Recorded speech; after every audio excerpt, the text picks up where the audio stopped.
$2.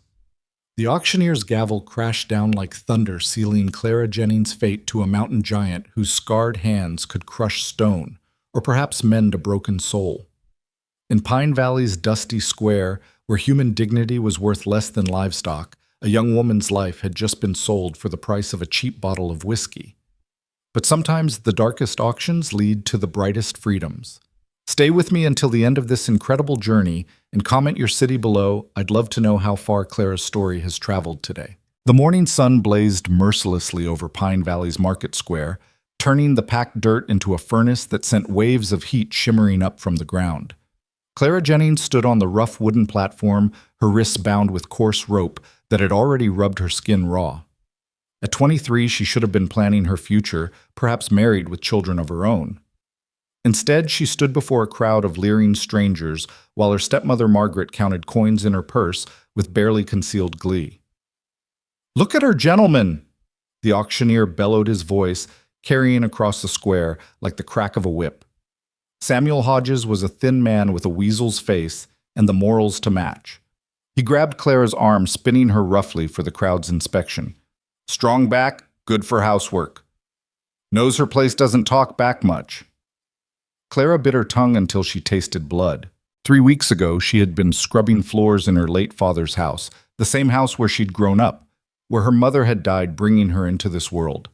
Now that house belonged to Margaret and her 2 daughters, Beatrice and Constance, who stood in the crowd's front row, their faces twisted with cruel satisfaction. "She eats too much," Beatrice called out, her shrill voice cutting through the murmur of the crowd. "Fair warning to any buyer, she'll eat you out of house and home." Laughter rippled through the assembled men. Most were farmers, their sun-weathered faces hard from years of working unforgiving land. A few merchants stood among them, their finer clothes marking them as men of means, though none seemed particularly interested in bidding.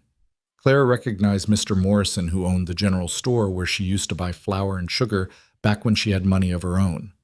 He avoided her gaze, suddenly fascinated by his pocket watch. "She's also clumsy," Constance added, her voice dripping with false sweetness. "Broke mother's best china just last week. Probably cost more than she's worth." Margaret stepped forward, her black mourning dress a mockery of the grief she'd never felt for Clara's father.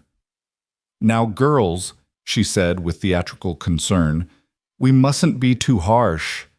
After all, we're only trying to help dear Clara find a position more suitable to her station. The debts her father left us simply must be paid, and since she has no dowry, no prospects, and certainly no suitors—" She let the words hang in the air like poison. Clara's cheeks burned with humiliation, but she kept her chin high. Her father had been a good man, a skilled carpenter who'd built half the buildings in Pine Valley. The debts Margaret spoke of were lies manufactured by creative bookkeeping and a judge who owed Margaret's brother favors. But there was no one to speak for Clara now. No relatives to claim her, no friends brave enough to stand against the Jennings family's influence. "Let's start the bidding at $5, Hodges announced, his grin revealing yellowed teeth. $5 for a healthy young woman who can cook, clean, and tend to all your household needs. Silence stretched across the square. A dog barked somewhere in the distance. A baby cried in its mother's arms. $5! Hodges' confidence wavered. "Come now, gentlemen. Surely she's worth $5. $3, came a voice from the back. Old Thomas Garrett, who ran the laundry by the river. Clara's heart sank. She knew his reputation. The last girl who'd worked for him had run away in the middle of the night, bruised and broken. $3 for Mr. Garrett. Hodges seized on the bid like a drowning man grabbing driftwood. Do I hear $4? $2.50? Another voice called out. Jacob Mills, the tanner. The smell of his workshop alone was enough to make strong men gag. He worked his employees until they collapsed, paid them in scraps, and $2. Someone interrupted. The crowd parted like the Red Sea as a figure emerged from the back. Clara's breath caught in her throat. The man was enormous, at least 6.5 feet tall, with shoulders broad enough to fill a doorframe. His clothes were simple but clean, a white cotton shirt that stretched across his muscled chest, dark trousers, and worn leather boots that had seen many miles. But it was his face that made the crowd step back. A scar ran from his left temple down to his jaw, pale against his sun-darkened skin. His hair was black as coal, tied back with a leather cord, and his eyes were the color of storm clouds, gray and unreadable. His hands, Clara noticed, were massive, scarred from what looked like years of hard work. Yet he held them quietly at his sides, not clenched in threat, but relaxed, almost gentle. $2, Hodges sputtered. Sir, the bidding started at 5 and dropped to 250, the giant said. His voice was deep rumbling like distant thunder, but surprisingly soft. I'm offering 2, cash. That's preposterous, Margaret shrieked, pushing her way to the platform. She's worth at least $10, her father's debts alone. Her father's debts are yours, madam, not hers, the stranger said, his gray eyes never leaving Clara's face. The law says you can sell her labor contract to recover costs of room and board. Nothing more. $2 is twice what most indentured servants cost. Do you even know who I am? Margaret's face had turned an alarming shade of purple. I am Margaret Jennings, widow of... I know who you are, the man interrupted, and I know what you are. $2, Hodges. Take it, or I walk. The auctioneer looked between Margaret and the stranger, sweat beading on his forehead despite the morning hour.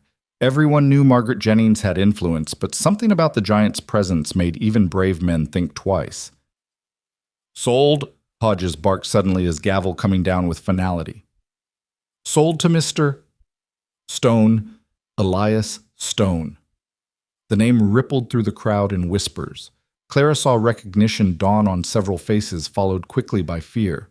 Even Margaret stepped back, her bravado evaporating like morning mist. Elias Stone walked up to the platform with measured steps.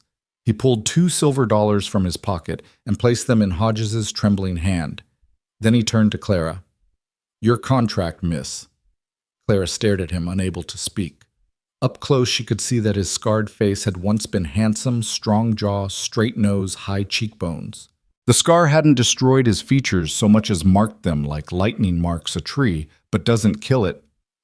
The rope, he said quietly, gesturing to her bound wrists. May I? She nodded, not trusting her voice. His hands were surprisingly gentle as he pulled a knife from his belt, the blade gleaming sharp enough to split a hair, and cut through the rope with one clean motion. Her wrists were raw and bleeding slightly.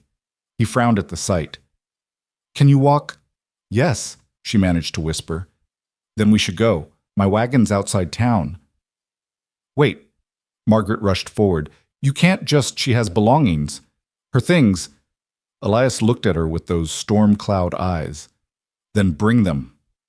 Margaret's mouth opened and closed like a landed fish. Finally, she snapped her fingers at Constance, who ran off toward their house. She returned minutes later with a small, pathetic bundle, a few worn dresses wrapped in brown paper. That's all, Elias asked. That's all she owns, Margaret said with vicious satisfaction. The rest belongs to the family. Elias took the bundle and handed it to Clara. Is there anything else you need from the house? Anything that was your mother's, perhaps? Clara's eyes filled with tears she refused to shed. There was a locket, my mother's portrait inside, but they... She stopped, unable to continue. We sold it, Beatrice said smugly. Months ago, for food money since she eats so much. Something dangerous flickered in Elias's eyes. He reached into his pocket again and pulled out a small leather pouch, tossing it to Margaret. It landed with a heavy clink. That should cover the locket and anything else you stole from her, he said. Don't follow us. He offered Clara his arm. She hesitated for a moment. The stranger who'd bought her for $2, who wore violence in his scars but offered gentleness in his gestures. But when she looked back at Margaret's vindictive face, at the crowd that had watched her humiliation with such appetite, the choice was easy. She took his arm. They walked through the parting crowd, her small hand resting on his massive forearm. She could feel the strength in him, coiled like a spring but controlled.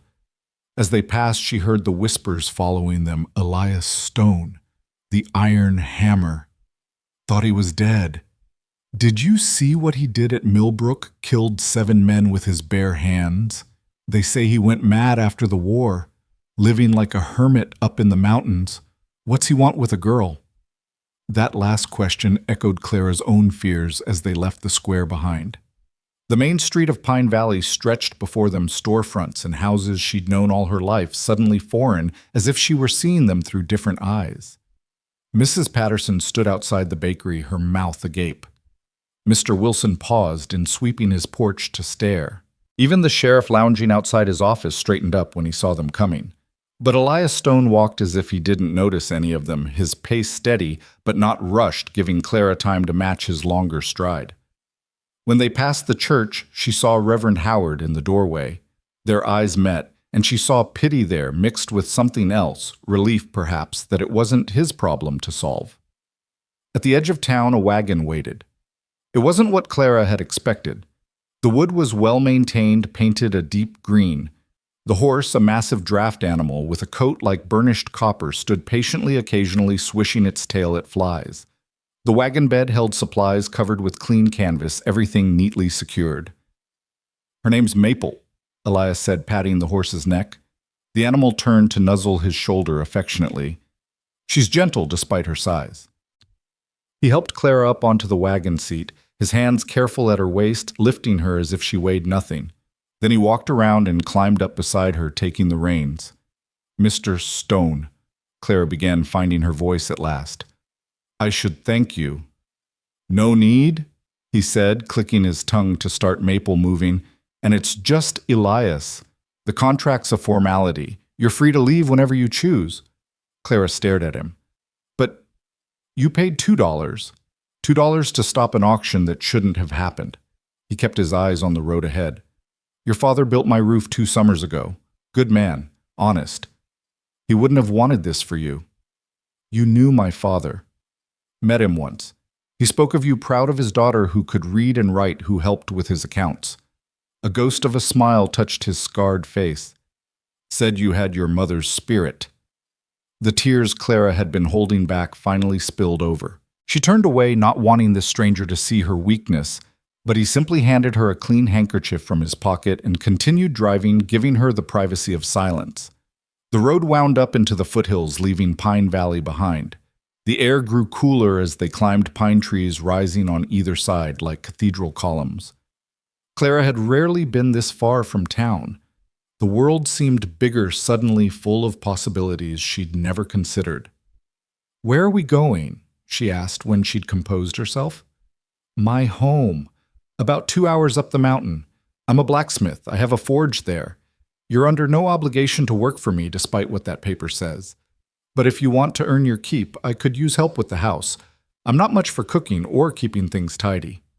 And if I don't want to stay—" He glanced at her, then those gray eyes serious. "Then I'll take you wherever you want to go.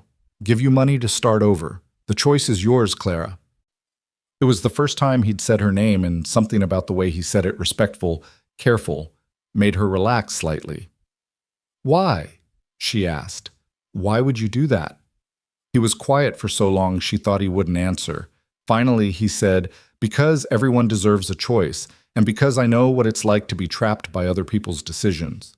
They rode in companionable silence for a while, the wagon wheels creaking rhythmically, Maple's hooves steady on the packed earth. The sun climbed higher, but the mountain air kept the heat from becoming oppressive. Clara found herself stealing glances at her unexpected savior. Despite the scar, or perhaps because of it, there was something compelling about his face. He couldn't be much older than 30, she guessed, though the scar and the weight in his eyes made him seem older. His hands on the reins were gentle but sure, and she noticed they were marked with dozens of small scars, burns cuts the badges of a craftsman's trade. "The Iron Hammer," she said, suddenly remembering the whispers. "That's what they called you." His jaw tightened almost imperceptibly. "That was a long time ago. Were you in the war?" "Yes." "Is that where—" She gestured vaguely at his scar. "Yes." She sensed the door closing on that topic and didn't press. Everyone had lost something in the war father's brother's son's innocence. Some wore their losses on the inside. Elias Stone wore his on his face. The road grew steeper, winding through stands of aspen that trembled in the slight breeze. They passed a creek running clear and cold over smooth stones, and Elias stopped to let Maple drink. He helped Clara down from the wagon, and she knelt by the stream, cupping the icy water in her hands to wash the dried blood from her wrists. "Here," Elias said, producing a small tin from the wagon. "Salve. It'll help with the healing." She took it gratefully, spreading the mixture, which smelled of herbs and honey, on her raw skin. It soothed immediately. "You make this?" He nodded. "Learned from a field medic. Useful skill to have." As she handed the tin back, their fingers brushed briefly. His skin was warm, calloused, but not rough.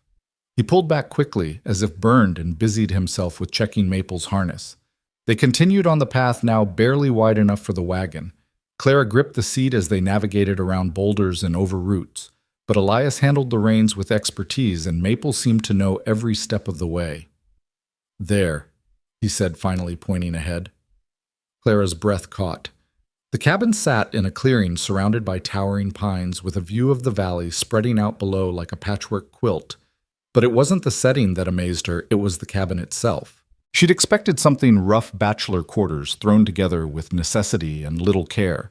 Instead, she saw a work of craftsmanship that would have made her father whistle in appreciation. The logs were perfectly fitted, the chinking clean and tight. A covered porch wrapped around two sides with carved railings that turned functional structure into art.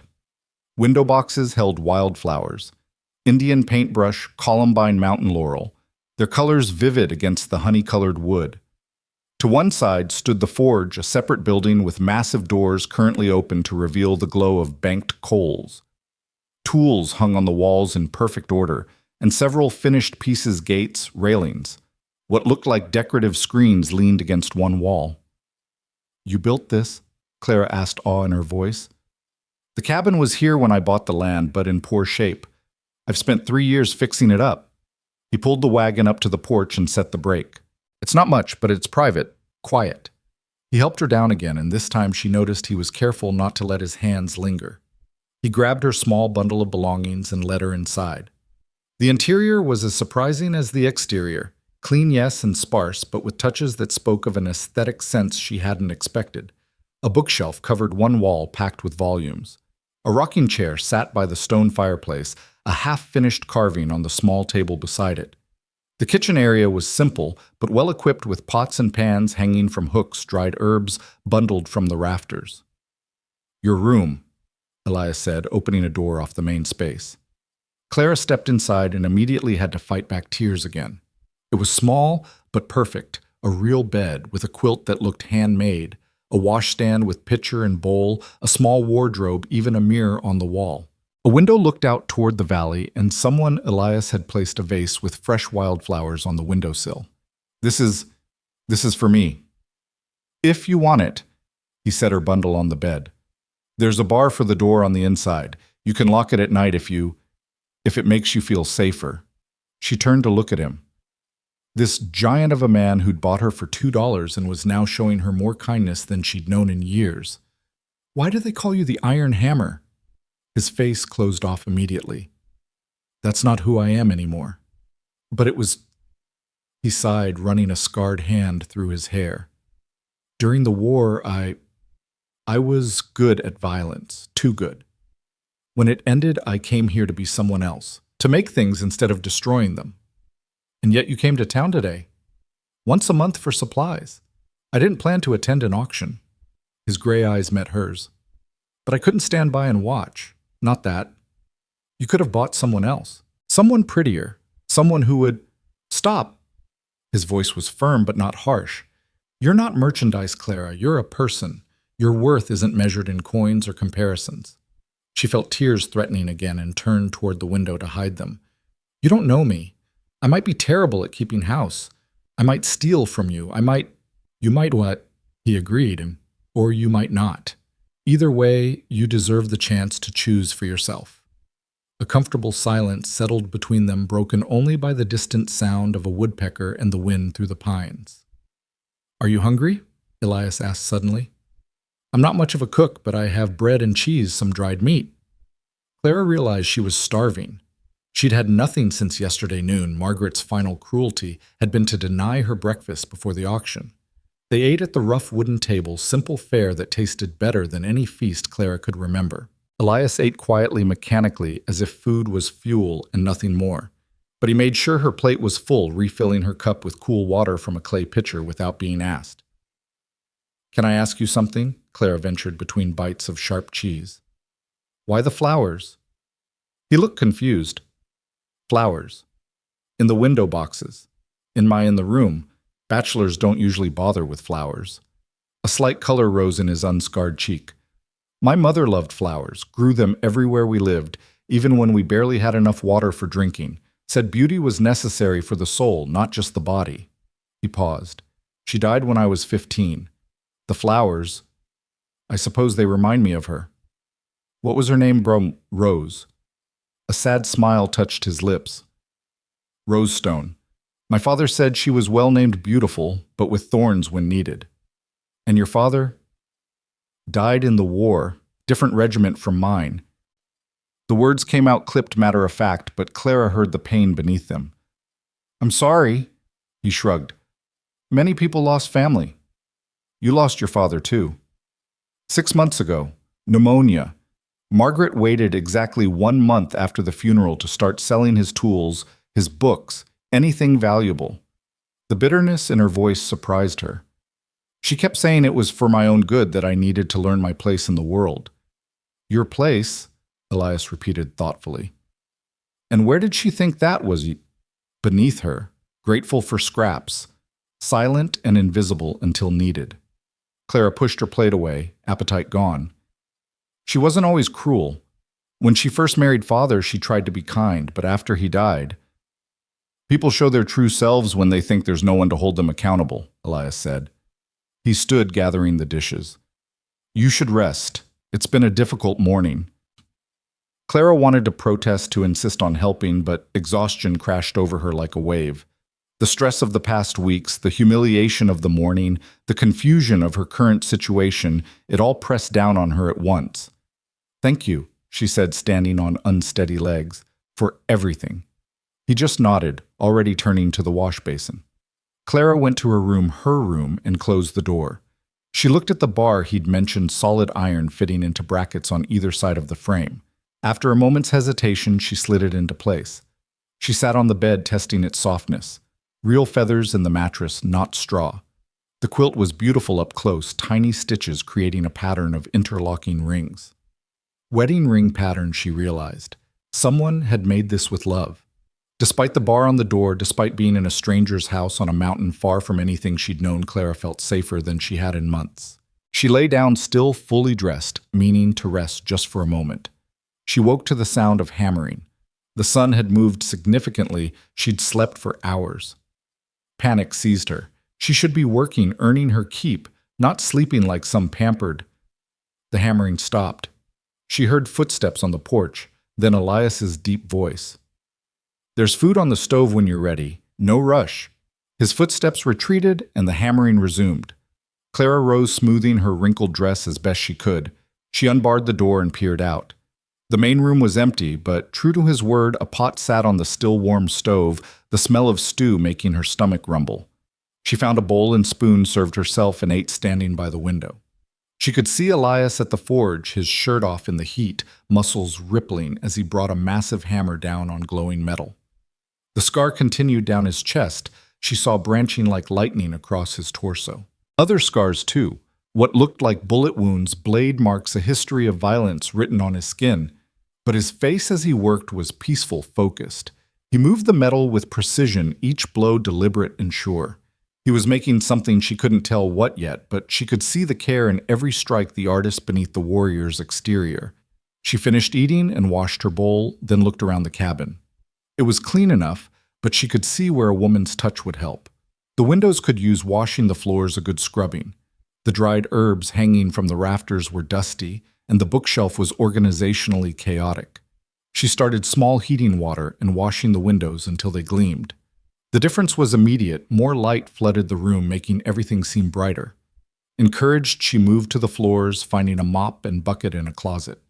She was on her knees scrubbing a particularly stubborn stain when Elias returned.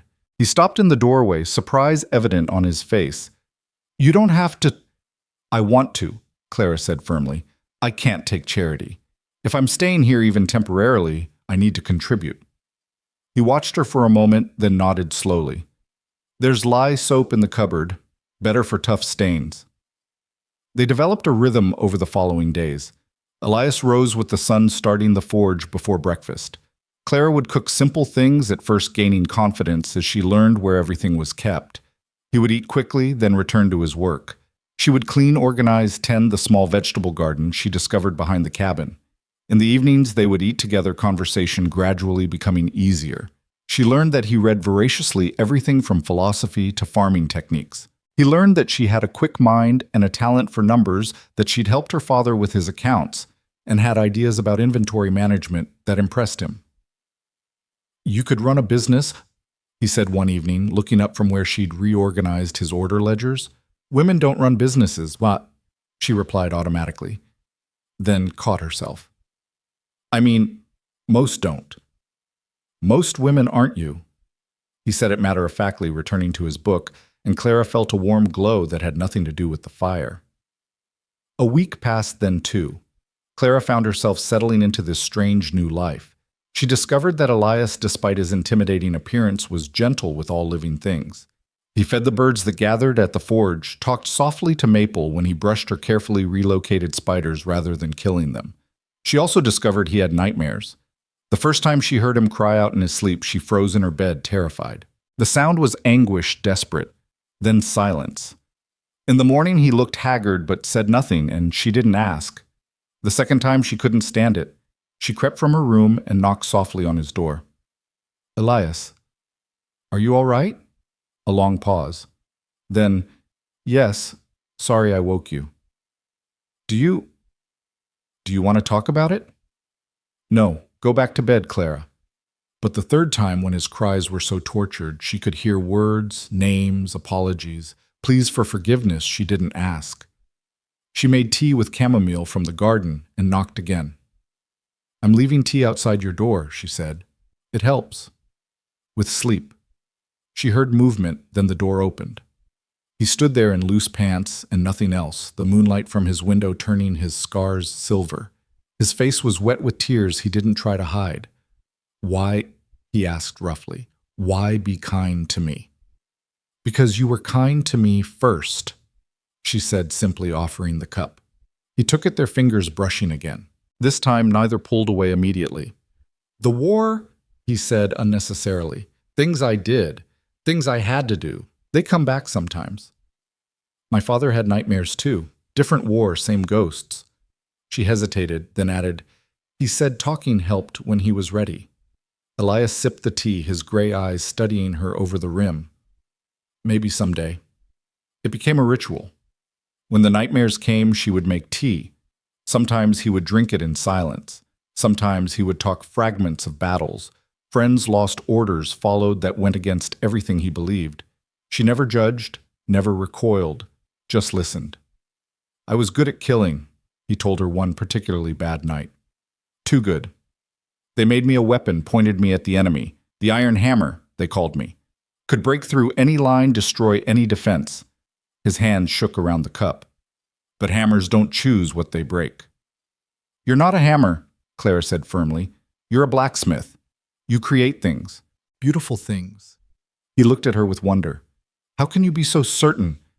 Because I've watched you work. A weapon doesn't take such care with window boxes. A hammer doesn't feed birds or grow vegetables or make salve for a stranger's wounded wrists. Something shifted in his expression, a wall crumbling. Clara.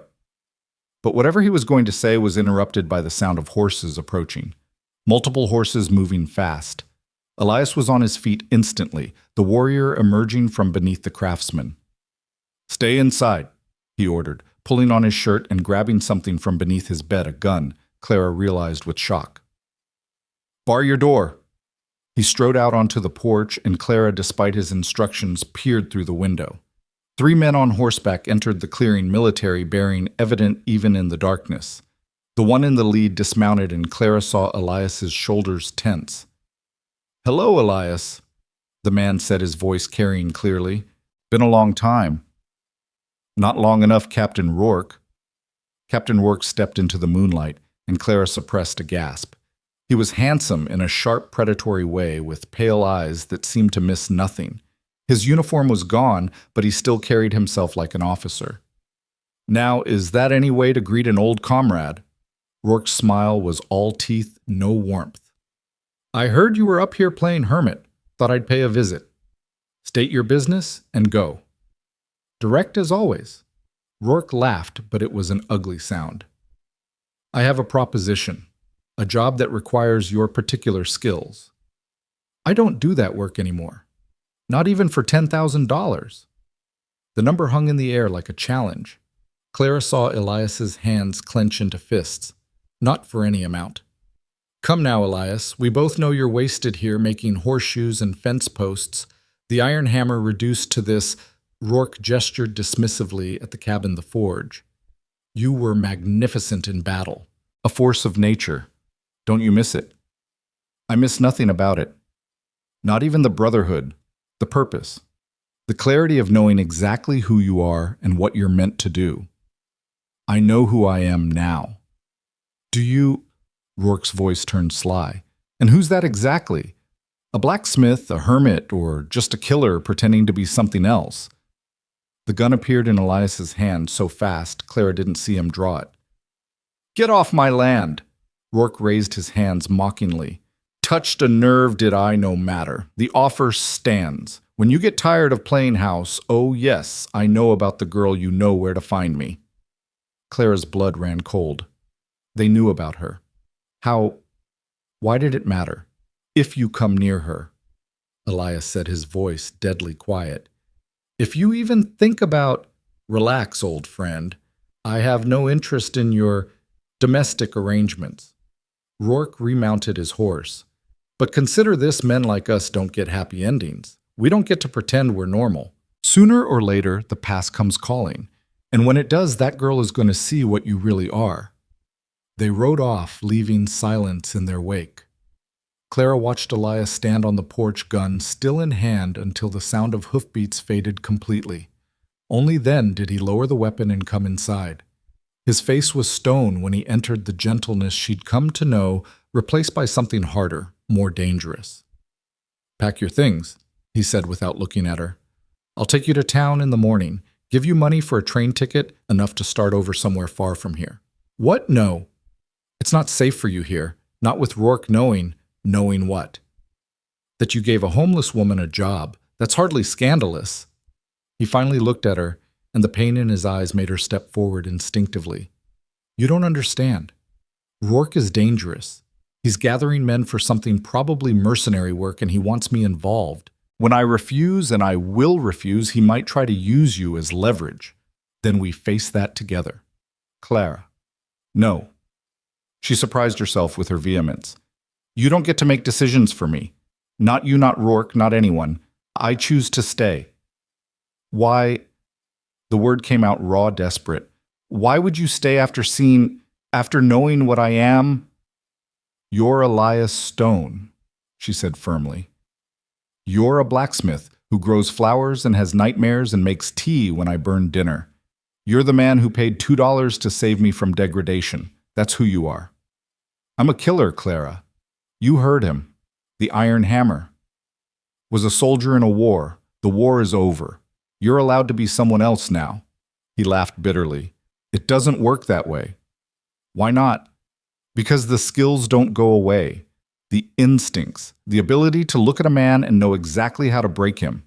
His hands clenched and unclenched. When I saw you on that platform, do you know what my first thought was? Not sympathy, not kindness. It was tactical. How many men I'd have to kill to get you out of there? Hodges' first throat strike. Garrett next knee to break the leg, then the neck. Mills would run, but I'd catch him at the door. 3 seconds, maybe 4. That's who I am, Clara. That's what lives beneath the surface. Clara stood very still, absorbing this confession. Then deliberately, she walked closer to him, close enough to see the self-loathing in his eyes. And yet you didn't kill anyone. You paid $2 and offered me your arm. That's the choice you made. That's who you are. You're not afraid of me. Should I be? Any sane person would be. Then I guess I'm not sane. She reached out slowly, giving him time to pull away, and placed her hand on his scarred cheek. I'm grateful. And I'm staying.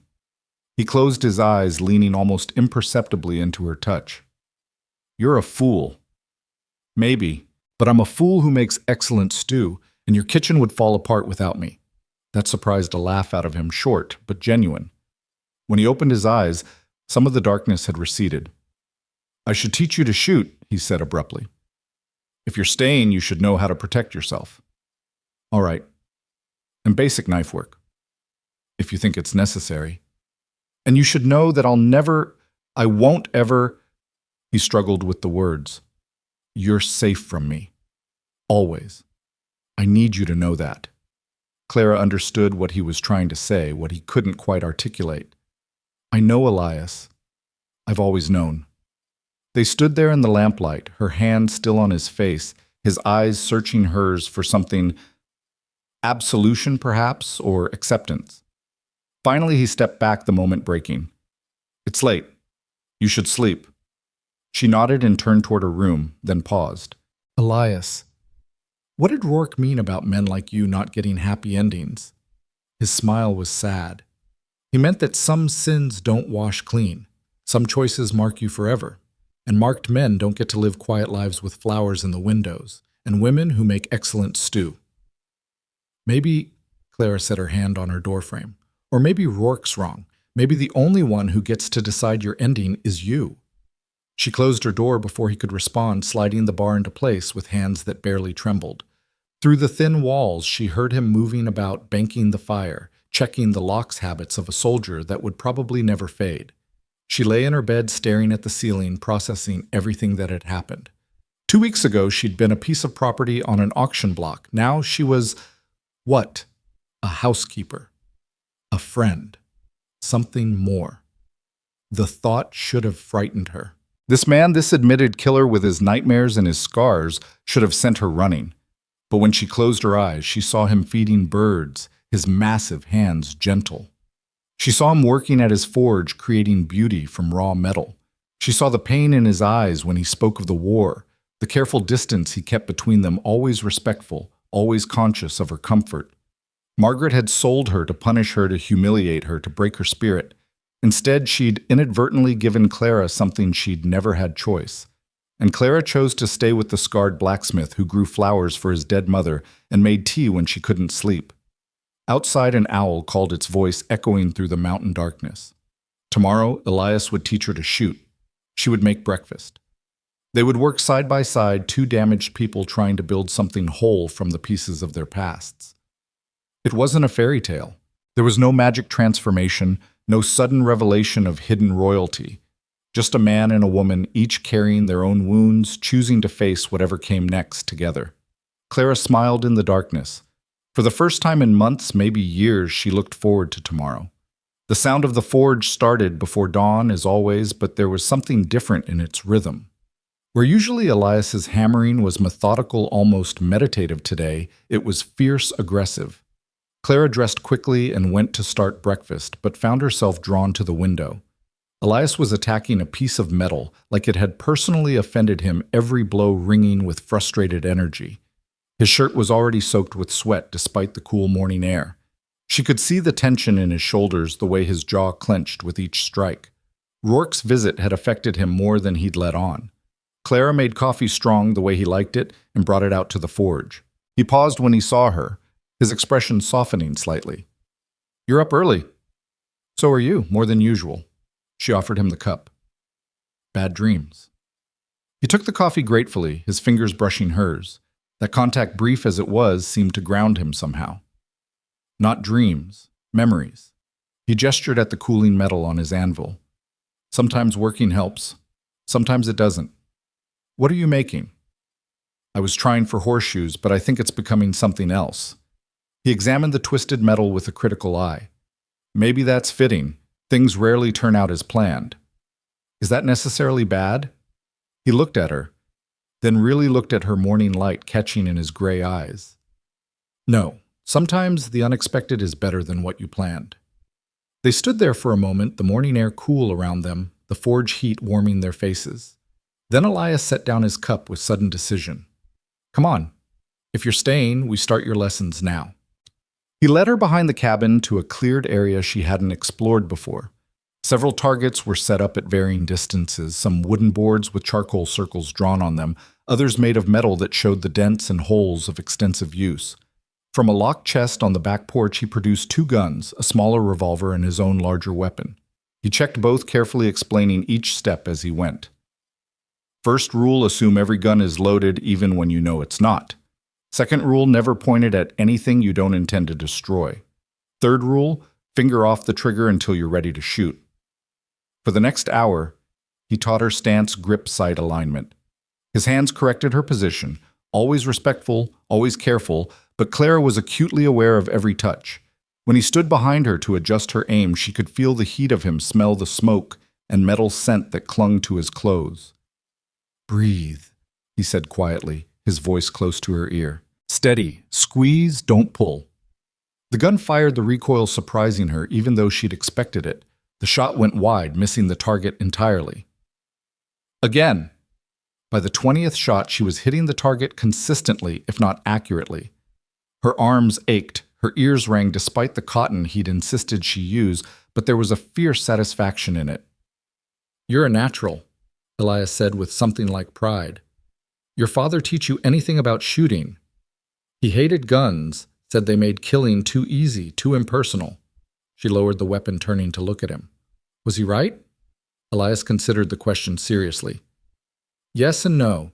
Killing is always personal for the one doing it, no matter the method. The distance just makes it easier to pretend otherwise." "Is that why you prefer the forge making instead of destroying?" "Partly. Also because when you create something, you leave a piece of yourself in it. When you destroy—" He trailed off, then shook his head. "Enough philosophy. Let's work on your stance again." They practiced until the sun was well up. Then Clara insisted on making breakfast while Elias cleaned the weapons. She was getting better at cooking on the wood stove, learning its temperament, how to adjust the heat just right. As she worked, she found herself humming something she hadn't done in months. "What's that song?" Elias asked from the doorway. Clara blushed. "Something my mother used to sing. I don't even remember all the words." "It's nice, hearing music in the house again." Again. He came to the table accepting the plate she offered. "My mother sang while she worked. Father used to say it was how he knew all was right with the world," Rose singing in the kitchen. "Your parents were happy together." "Very. Father was a stern man, hard to know, but Mother brought out his softness. She had that gift making people more themselves somehow." He paused, fork halfway to his mouth. "You have it too." "I don't." "You do. 2 weeks you've been here and already the place feels different, alive. I didn't realize how much I'd let it become a tomb." Before Clara could respond, they heard horses approaching again. Elias was on his feet instantly, but this time his posture was more weary than alarmed. "Stay inside, but don't bar the door. This might be customers." Clara watched from the window as 2 riders appeared, a well-dressed man she didn't recognize, and to her horror, Judge Harrison from Pine Valley, the judge who'd helped Margaret steal her inheritance. "Mr. Stone," the well-dressed man called out. "I'm Theodore Blackwood, attorney at law. I believe you know Judge Harrison." "I know of him," Elias said coldly. "State your business." "We're here about the girl, Clara Jennings. Her family has filed a complaint saying she was taken under duress." Clara's hands clenched into fists. Of course, Margaret wouldn't let her go so easily. "She came willingly. I have a legal bill of sale." "Yes, well," Blackwood dismounted, pulling papers from his saddlebag. "There are questions about the legitimacy of that sale. Mrs. Jennings claims she was coerced into the auction, that Clara actually owes the family significant money, and that you took advantage of the situation." "How much?" Elias's voice was dangerously quiet. "I'm sorry. How much does Margaret Jennings want to make this go away?" Judge Harrison spoke for the first time, his oily voice making Clara's skin crawl. "This isn't about money, Mr. Stone. It's about justice. The girl belongs with her family." "She's not a girl. She's a woman of 23, and she has no family." Margaret Jennings made that clear when she put her on the auction block. "Nevertheless," Blackwood said smoothly, "we have a legal order requiring Clara to return with us for a hearing." He held out a paper. Elias took it, read it, then deliberately tore it in half. Your legal order isn't worth the paper it's written on. Judge Harrison's face purpled. You can't just, I can and I did. You're outside your jurisdiction, Harrison. This is county land, not town. Your authority ends at Pine Valley's borders. I have friends in the county seat, Harrison threatened. Important friends. And I have a receipt showing a legal purchase. I also have a signed statement from Samuel Hodges, the auctioneer, confirming the sale was legitimate. Elias smiled, but it wasn't a pleasant expression. Did you think I wouldn't protect myself? I know exactly what kind of man you are, Harrison. I know about the bribes, the fixed trials, the property you've helped steal. You can't prove, can't I? Amazing what people will tell a man with a reputation for violence when he asks nicely. The threat hung in the air, unspoken but clear. Clara saw both men step back. You're making a mistake, Blackwood said, trying to regain control. Mrs. Jennings has resources connections. So do I. Elias's voice was flat. Tell Margaret Jennings that Clara is under my protection now. If she wants to pursue this, she's welcome to try. But remind her that I know where she lives, I know her habits, and I have a very particular set of skills that make me an uncomfortable enemy. Are you threatening? I'm stating facts. Clara stays here of her own free will. Anyone who tries to force her to leave will answer to me. And Harrison, he fixed the judge with those storm gray eyes. If I see you on my land again, I'll assume you're here to cause harm and act accordingly. The judge scrambled back onto his horse so quickly he almost fell. Blackwood maintained more dignity, but Clara could see his hand shaking as he mounted. This isn't over, he called as they rode away. It better be, Elias replied, watching until they were out of sight.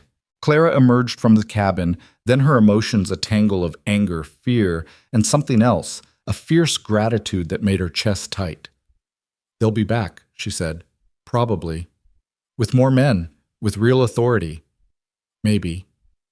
Elias, I can't let you fight my battles.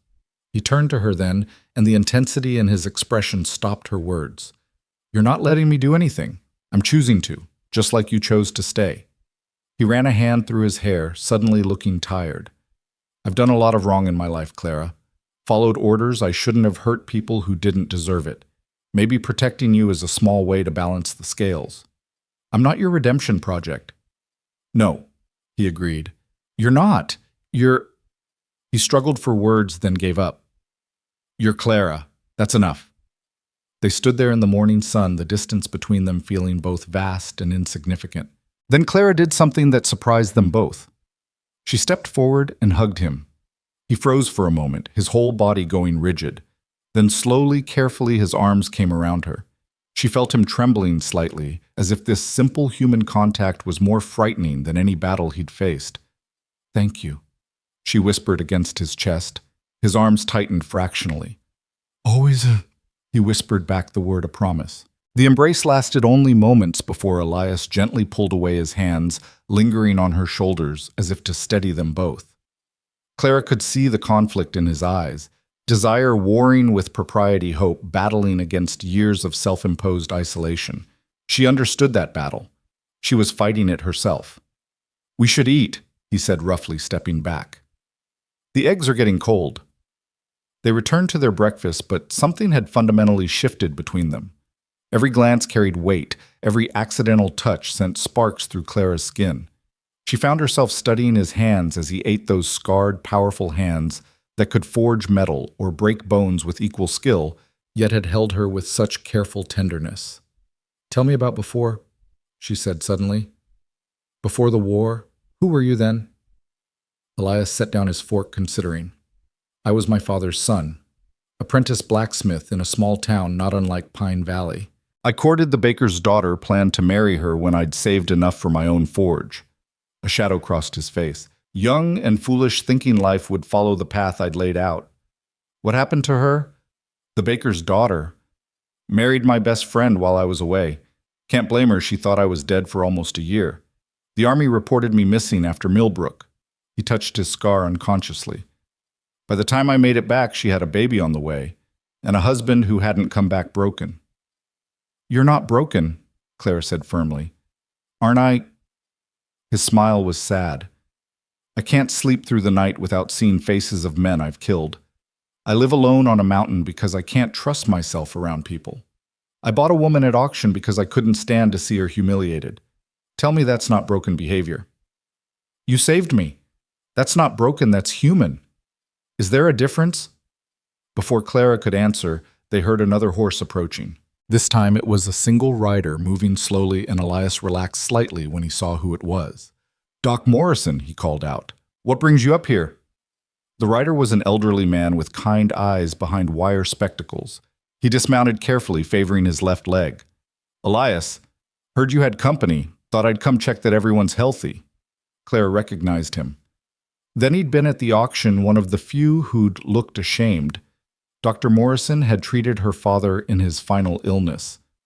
Miss Jennings, he said, tipping his hat. Glad to see you looking well. Thank you, doctor. I also came to warn you, Morrison said, his expression growing serious. Margaret Jennings is stirring up trouble in town. She's got Judge Harrison convinced you kidnapped the girl Elias. They're talking about forming a posse. Let them come, Elias said darkly. Don't be a fool, son. You might be able to handle a few men, but not 20. And that's what she's aiming for, enough people to overwhelm you. Morrison turned to Clara. She's saying you're being held against your will, that Stone's interfering with you. Clara's face burned with anger and embarrassment. That's a lie. Elias has been nothing but respectful. I know, child. Anyone with eyes can see that. But Margaret's good at stirring up fear, and fear makes people stupid. Morrison pulled a letter from his pocket. This came for you, Mr. Stone, delivered to my office to avoid notice. Elias took the letter, his face hardening as he read. Without a word, he handed it to Clara. It was from Captain Rourke. Brief and to the point. The offer stands. Help me with one job and I'll ensure the Jennings woman never bothers you again. You have 3 days to decide. Don't even consider it, Clara said immediately. It would solve the problem. By creating a bigger one. Whatever Rourke wants you to do, it's not worth becoming that person again. Doc Morrison looked between them, understanding dawning on his weathered face. You care for each other. It wasn't a question, but Clara felt compelled to deny it anyway. I work for him, that's all? Morrison snorted. I've been delivering babies and stitching wounds for 40 years, Miss Jennings. I know love when I see it. He turned to Elias. Don't let pride or fear cost you happiness, son. God knows you've earned some peace. Peace, Elias repeated bitterly. Men like me don't get peace, Doc. Men like you are exactly who deserve it most. You've paid for your sins, Elias Stone. Time to stop punishing yourself.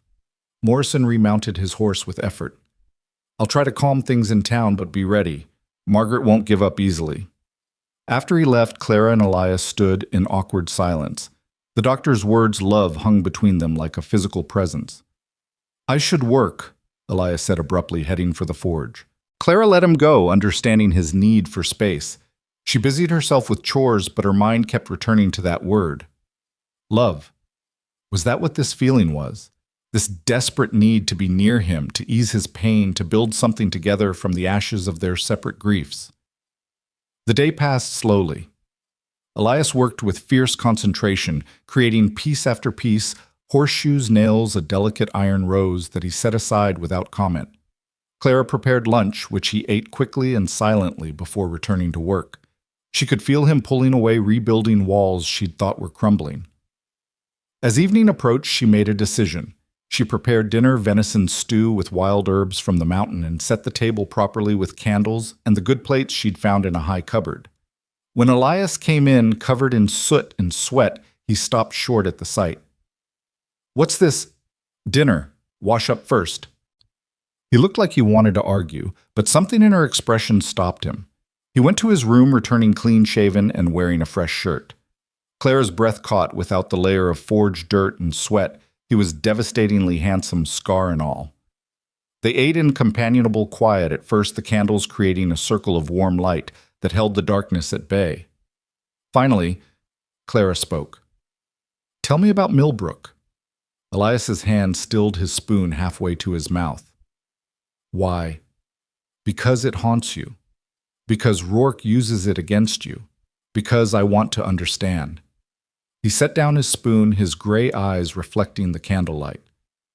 It was meant to be a simple raid. Intelligence said the enemy had a supply depot there, minimally guarded. We were to go in quiet, destroy the supplies, get out. He paused, his jaw working. The intelligence was wrong.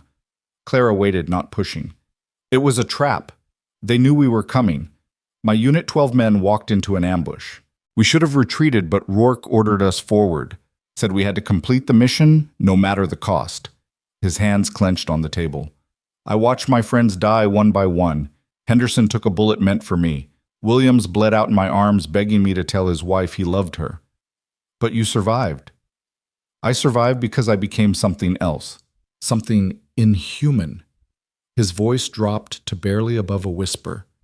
I killed everyone in that depot. Not just soldiers, anyone who moved. When the rage finally cleared, I was standing in a room full of bodies. Some of them were barely older than boys. One was trying to surrender when I... He stopped, unable to continue. Clara reached across the table, covering his clenched fist with her hand. You were in battle, in an impossible situation. That's what Rourke said, called me a hero, put me in for a medal. Elias laughed bitterly. The Iron Hammer was born that day. They started using me for the worst missions, the ones that required someone who could shut off their humanity and just destroy. But you couldn't shut it off, not completely. That's why the nightmares. Every face. I remember every face. He turned his hand under hers, interlacing their fingers. Until you. When I saw you on that platform for the first time in years, I felt something besides guilt and rage. I felt possibility. Clara's heart raced at his words, at the feel of his hand in hers. Elias, I know I have no right to feel this way. You deserve better than a scarred killer playing at being a blacksmith. But Clara, these weeks with you have been the closest thing to happiness I've thought I'd never... She stood abruptly, moving around the table before she could lose her nerve. He watched her approach with something like fear in his eyes, but he didn't move as she stood before him. Stop, she said softly. Stop telling me what I deserve. Stop deciding for me. Stop pushing me away because you think you're protecting me. Clara. She placed her fingers over his lips, silencing him. I choose you, Elias Stone. Not because you saved me, not out of gratitude, but because I see who you are. All of it, the violence and the gentleness, the darkness and the light. I choose it all. His control shattered. He pulled her into his lap, his arms crushing her against him as he buried his face in her hair. She felt him shaking, heard him whisper her name like a prayer or a plea. She held him just as tightly, pouring all her certainty into the embrace. When he finally pulled back to look at her, his eyes were wet. I don't know how to do this, he admitted. How to be with someone. How to be happy. Neither do I, she confessed. But maybe we can learn together. He cupped her face in his hands, his thumbs tracing her cheekbones with reverent care. You're sure? Instead of answering with words, Clara leaned forward and kissed him. It was awkward at first, neither of them experienced in this kind of intimacy. But then Elias made a sound deep in his throat, something between a growl and a surrender, and the kiss deepened. His hands tangled in her hair, and she could taste the loneliness, leaving him feel the walls he'd built crumbling to dust. When they finally parted, both breathing hard, Clara saw wonder in his eyes. Stay with me, he whispered. Not as a servant, not out of obligation. Stay because you want to. Yes, she breathed and kissed him again. They might have stayed there forever, lost in each other, but the sound of multiple horses approaching shattered the moment. Elias was on his feet instantly, Clara still in his arms, carrying her to her room. Bar the door. No matter what you hear, don't come out. Elias, promise me. The urgency in his voice brooked no argument. I promise. He kissed her once more, fierce and quick, then strode out. Clara barred her door as instructed, but immediately went to her window. In the moonlight, she could see at least a dozen riders entering the clearing. Judge Harrison was there, along with several men she recognized from town. But what made her blood run cold was the figure at their head, Margaret dressed in black like an avenging angel. Mr. Stone, Margaret's voice carried clearly, we've come for Clara. Release her immediately and we'll leave peacefully. Elias stood on the porch, and Clara could see he was armed, the gun at his hip, but more frighteningly perfect calm in his posture. This was the Iron Hammer, she realized. This was who he became when threatened. Clara stays here of her own will. Leave my property. She's been corrupted, Margaret declared. Seduced by a killer. We're here to save her from your influence. You're here because you're angry you only got $2, Elias said flatly. This has nothing to do with Clara's welfare and everything to do with your wounded pride. Margaret's face contorted with rage even in the moonlight. Judge Harrison has issued a new order. You will surrender the girl or we'll take her by force. You're welcome to try. The men shifted nervously. They'd heard the stories about Elias Stone, but they were 12 to his 1, and that gave them courage. Be reasonable, Stone, one of them called out. Clara recognized Tom Bradley, the livery owner. We don't want violence, just let the girl come home where she belongs. She is home, Elias said simply. That's when Clara noticed movement in the shadows, more men circling around behind the cabin. They were trying to surround him. Her window faced the back. She could see 3 men creeping toward her room. Terror and rage warred in her chest. They meant to take her while Elias was distracted. Without thinking, she grabbed the revolver Elias had been teaching her with, checked it was loaded, and quietly unbarred her door. The main room was dark, but she could see Elias silhouetted in the doorway facing down the mob. She slipped through the shadows to the back door, easing it open just as one of the men reached for the handle. The surprise on his face would have been comical in other circumstances. Clara pointed the gun at his chest, proud that her hand barely shook. Leave, now. Little girl doesn't know how to use that. She fired the bullet, hitting the ground an inch from his foot. The sound echoed like thunder in the night. All 3 men scrambled backward, and she heard commotion from the front of the cabin. Clara! Elias's voice was sharp with fear and anger. I'm fine, she called back, keeping the gun trained on the retreating men. Just discouraging visitors. She heard him curse, then his voice rang out with command. Anyone else trying to sneak around will be shot, and not as a warning. You can't threaten us, Judge Harrison blustered. I represent the law. Your law ends at Pine Valley's borders, as I already told you. You're trespassing. Armed trespassing, which gives me the right to defend my property and anyone on it. She's not your property, Margaret shrieked. She's mine. I raised her, fed her, clothed her. You tormented her, starved her, and sold her. Elias cut in. You have no claim here. Clara made her way to the front door, standing beside Elias despite his warning look. I'm here because I choose to be, she said, her voice carrying clearly. I'm of age, unmarried, and free to make my own decisions. You have no authority over me, Margaret. You never did really, you just convinced me otherwise. You ungrateful little…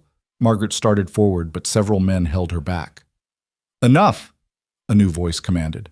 Everyone turned to see Sheriff Coleman riding up his badge, glinting in the moonlight. Clara's heart sank if the sheriff sided with Margaret. Evening, folks, Coleman said mildly, though his hand rested on his gun. Seems we have a situation here. Sheriff, this man is holding… Harrison began. I know what's being claimed, Coleman interrupted. I also know you're outside your jurisdiction, Judge, and that Mrs. Jennings there sold Miss Clara at public auction all legal-like. I was there.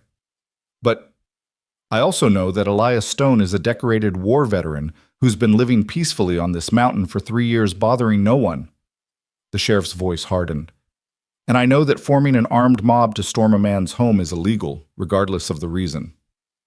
We're just trying to save Clara, Margaret protested. Coleman turned to Clara. Miss Jennings, are you being held against your will?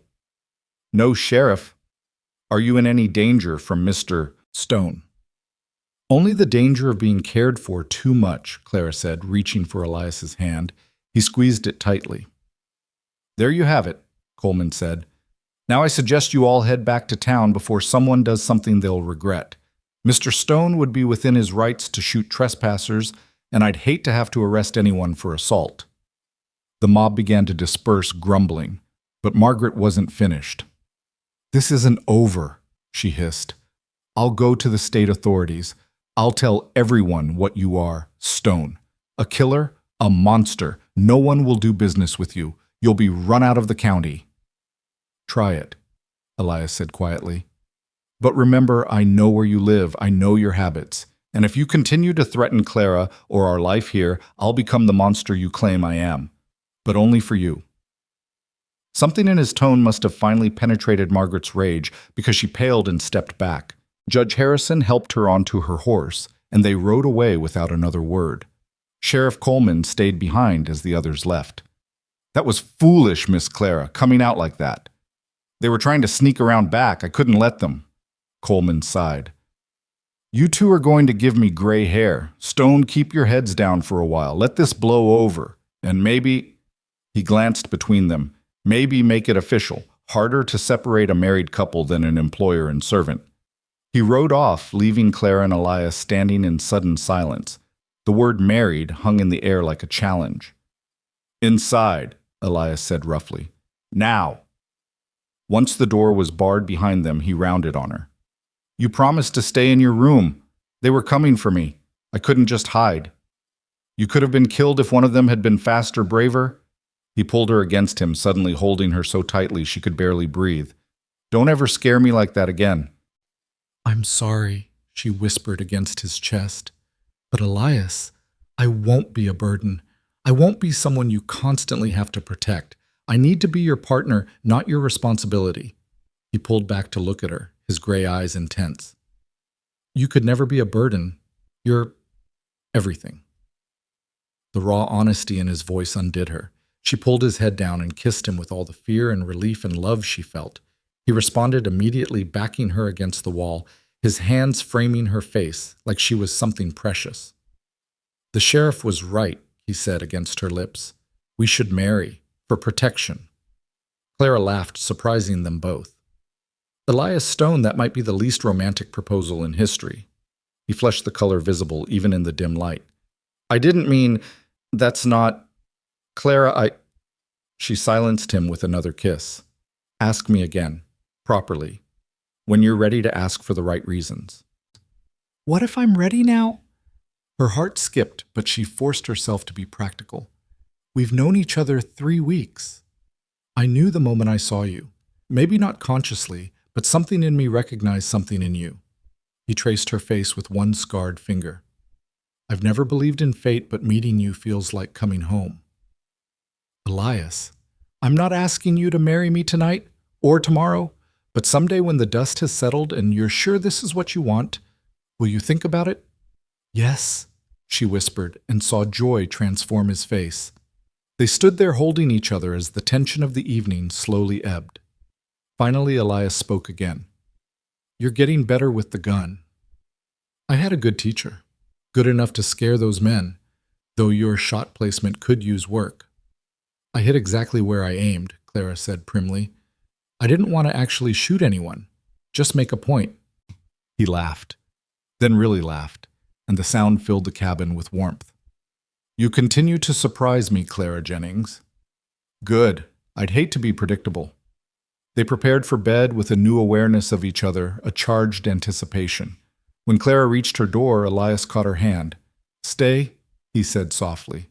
Just to sleep. I need to know you're safe. Clara hesitated. Propriety warred with desire, but in the end, the look in his eyes decided her. She nodded. His room was sparse but clean, the bed large enough for 2. They lay down fully clothed on top of the covers, a careful distance between them.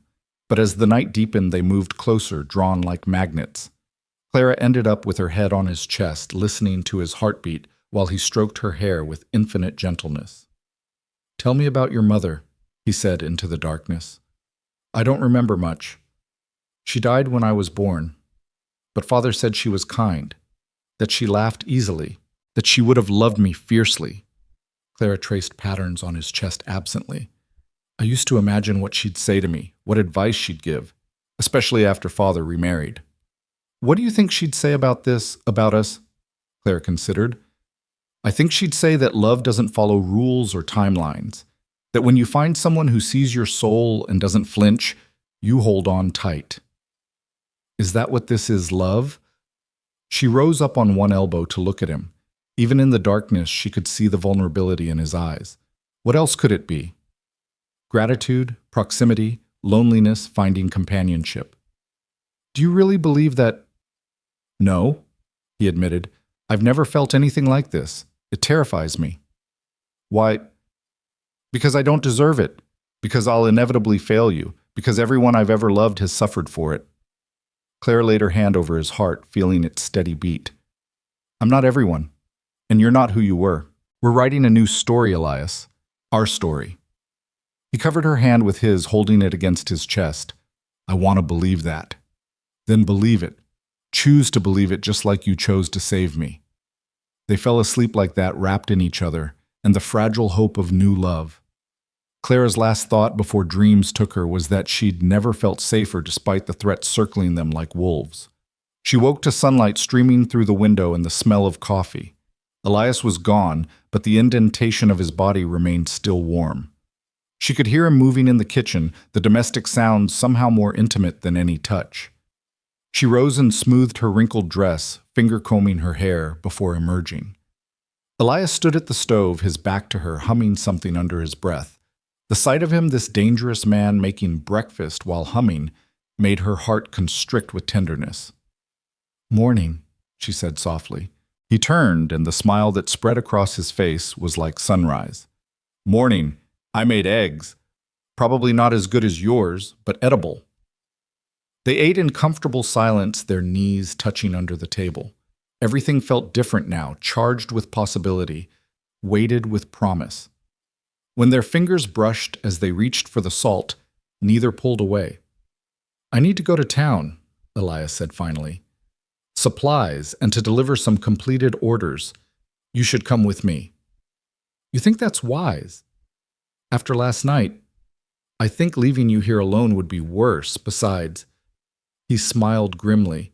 It's time people saw us together. Let them gossip. Let them know you're under my protection. Clara nodded, understanding the strategy. I'll need to change.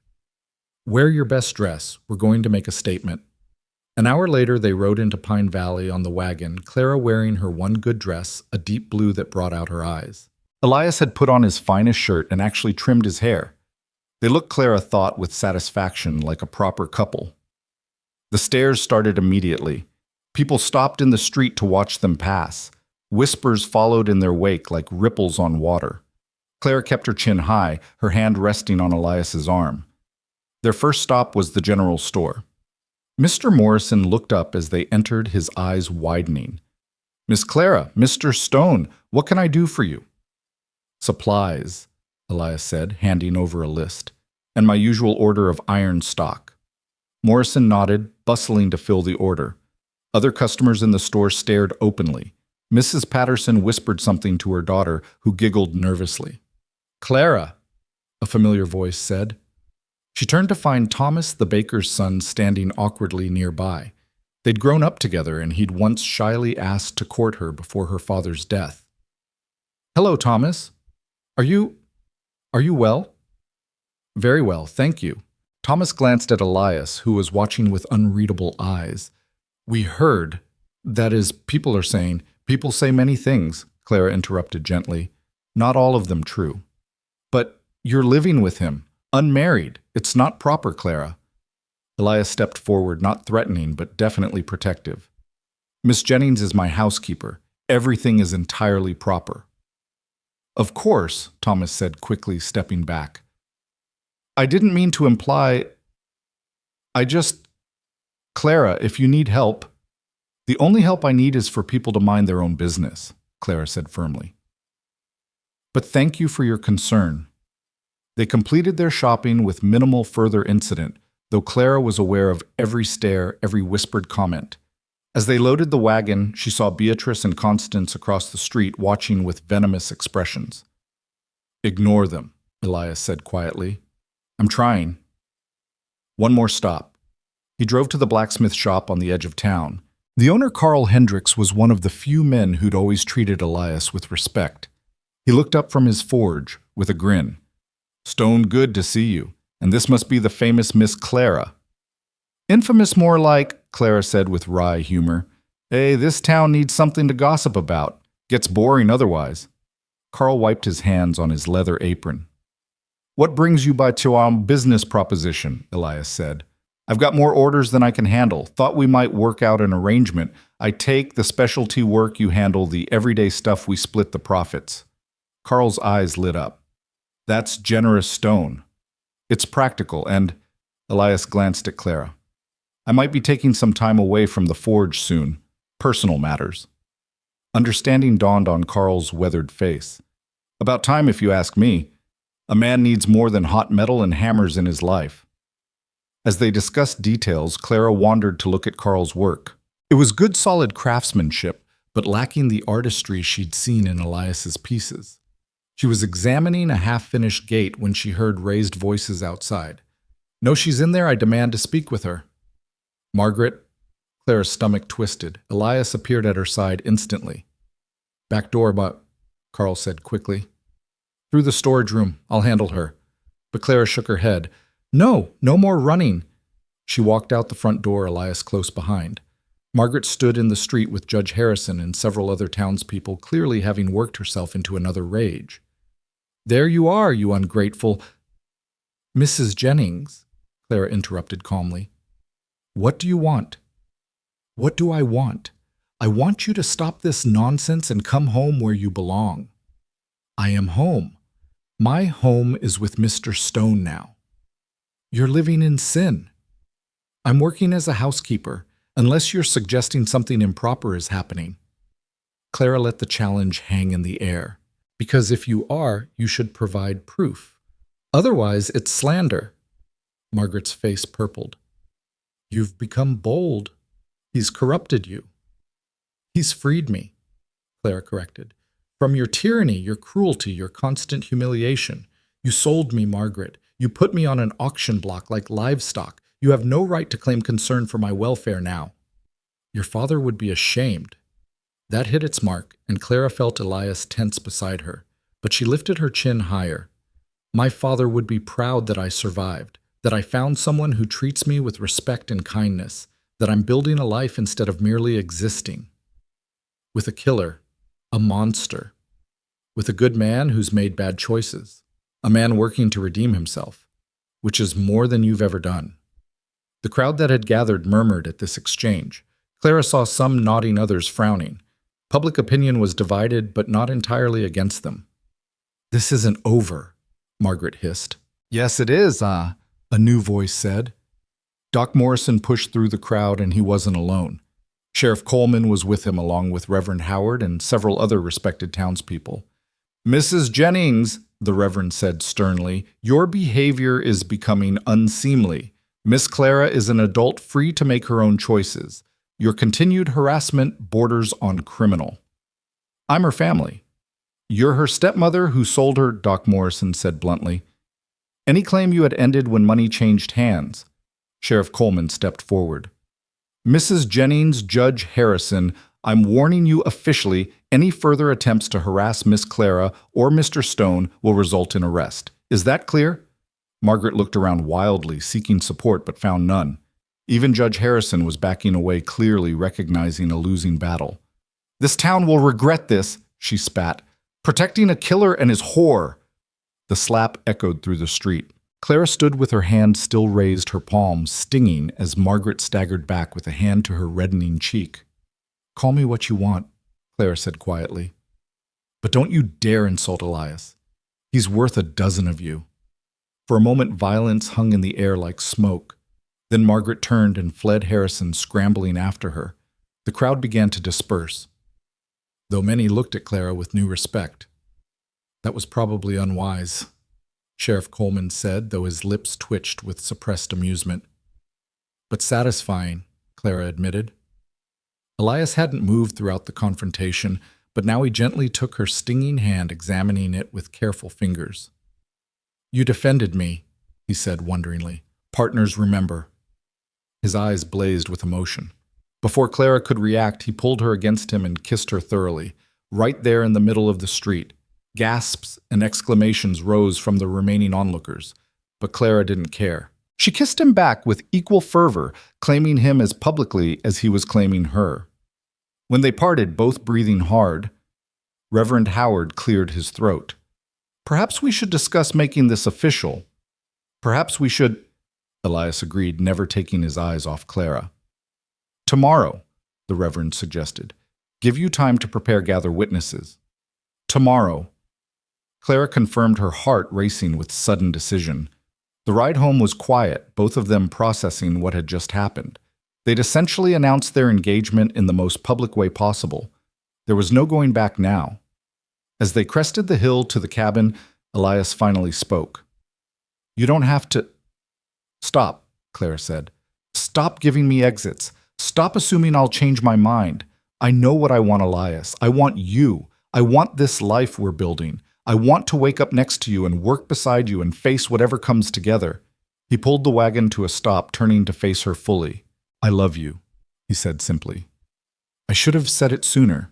I love your courage, your kindness, your fierce loyalty. I love that you see me, all of me, and don't run. I love you too, Clara whispered. I love your gentleness hidden beneath strength. I love your broken pieces and your careful hands. I love that you saved me, but more than that, I love that you let me save you too. He kissed her, then soft and sweet and full of promise. When they pulled apart, both were crying. Tomorrow, he said, you become my wife. Tomorrow, she agreed, you become my husband. They unloaded the wagon together, working in companionable silence. As the sun set behind the mountains, painting the sky in shades of gold and crimson. Clara thought about how much had changed in 3 weeks. She'd gone from property to partner, from hopeless to loved. That night they sat by the fire, planning their simple wedding. Carl Hendricks would stand as witness for Elias, Doc Morrison for Clara. They would wear their best clothes, speak traditional vows, and begin their married life with honesty about who they were and what they'd survived. No regrets, Elias asked as the fire burned low. Only one, Clara admitted. I wish my father could be there. He is, Elias said softly. In you. In your strength, your integrity. He raised you to be the woman you are. That's his presence tomorrow. Clara curled into his side, feeling the solid warmth of him. Tell me we'll be happy. We'll be happy, he promised. Not perfectly, not always, but truly. We'll build something good here, Clara. Something lasting. The morning of their wedding dawned crisp and clear, with a thin frost coating the grass that sparkled like diamonds in the early sunlight. Clara woke in her own bed for the last time as an unmarried woman, her heart racing with anticipation and a touch of nervousness. Through the thin walls, she could hear Elias moving about, probably unable to sleep either. She rose and went to the window, looking out at the mountains that would frame her new life. A knock at her door made her turn. Clara, I've left something outside your door, for today. She waited until his footsteps retreated before opening it. A box sat on the floor, wrapped in brown paper and tied with a blue ribbon. Inside, nestled in tissue paper, was a dress not new but beautiful. Deep green velvet with ivory lace at the collar and cuffs clearly well made and carefully preserved. A note lay on top. This was my mother's wedding dress. She was taller than you, but I think it will fit with some pins. She would have loved you. E. Clara pressed the dress to her chest, tears threatening to ruin what little composure she had. She spent the next hour alterations using her sewing skills to make the dress fit properly. When she finally looked in the mirror, she barely recognized herself. The green brought out the color in her eyes and made her skin glow. She looked like a bride. Another knock interrupted her preparations. The wagon's ready when you are.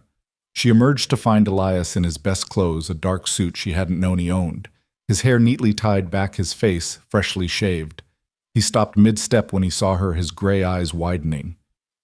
You look... He swallowed hard. You're beautiful. It's the dress. Your mother had excellent taste. It's not the dress. He offered her his arm. Ready. Wait. Clara disappeared into her room and returned with something in her hand. You should wear this. It was a watch chain, simple but elegant, that had belonged to her father. He would want you to have it. Said a man should have a good watch chain for important occasions. Elias took it reverently, attaching it to the pocket watch he pulled from his vest. I'll treasure it. The ride to town was quiet, both of them lost in thought. As they neared Pine Valley, Clara saw more wagons than usual heading the same direction. Her stomach knotted with worry. Elias. I see them. His jaw was tight. If Margaret tries anything. But when they reached the church, Clara gasped in surprise.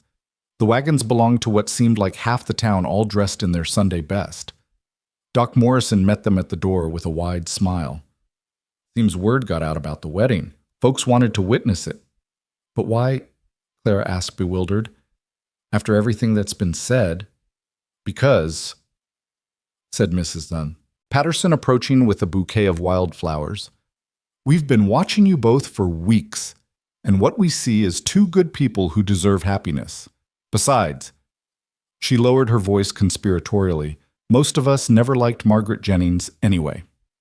The church was packed. Carl Hendricks stood at the front as promised, but he'd been joined by several other men from town. Sheriff Coleman was there, his badge polished to a shine. The Baker's family, the schoolteacher, even some of the farmers who rarely came to town, all had come to witness. Reverend Howard stood at the altar, his kind face beaming. Shall we begin? Elias took Clara's hand and they walked down the aisle together. She was aware of every eye on them, but all she could focus on was the man beside her. This complicated, damaged, wonderful man who'd saved her in every way a person could be saved. Dearly beloved, Reverend Howard began, we are gathered here to witness the union of Elias Stone and Clara Jennings. In the weeks since these two found each other, they have faced adversity with courage, threats with unity, and judgment with grace.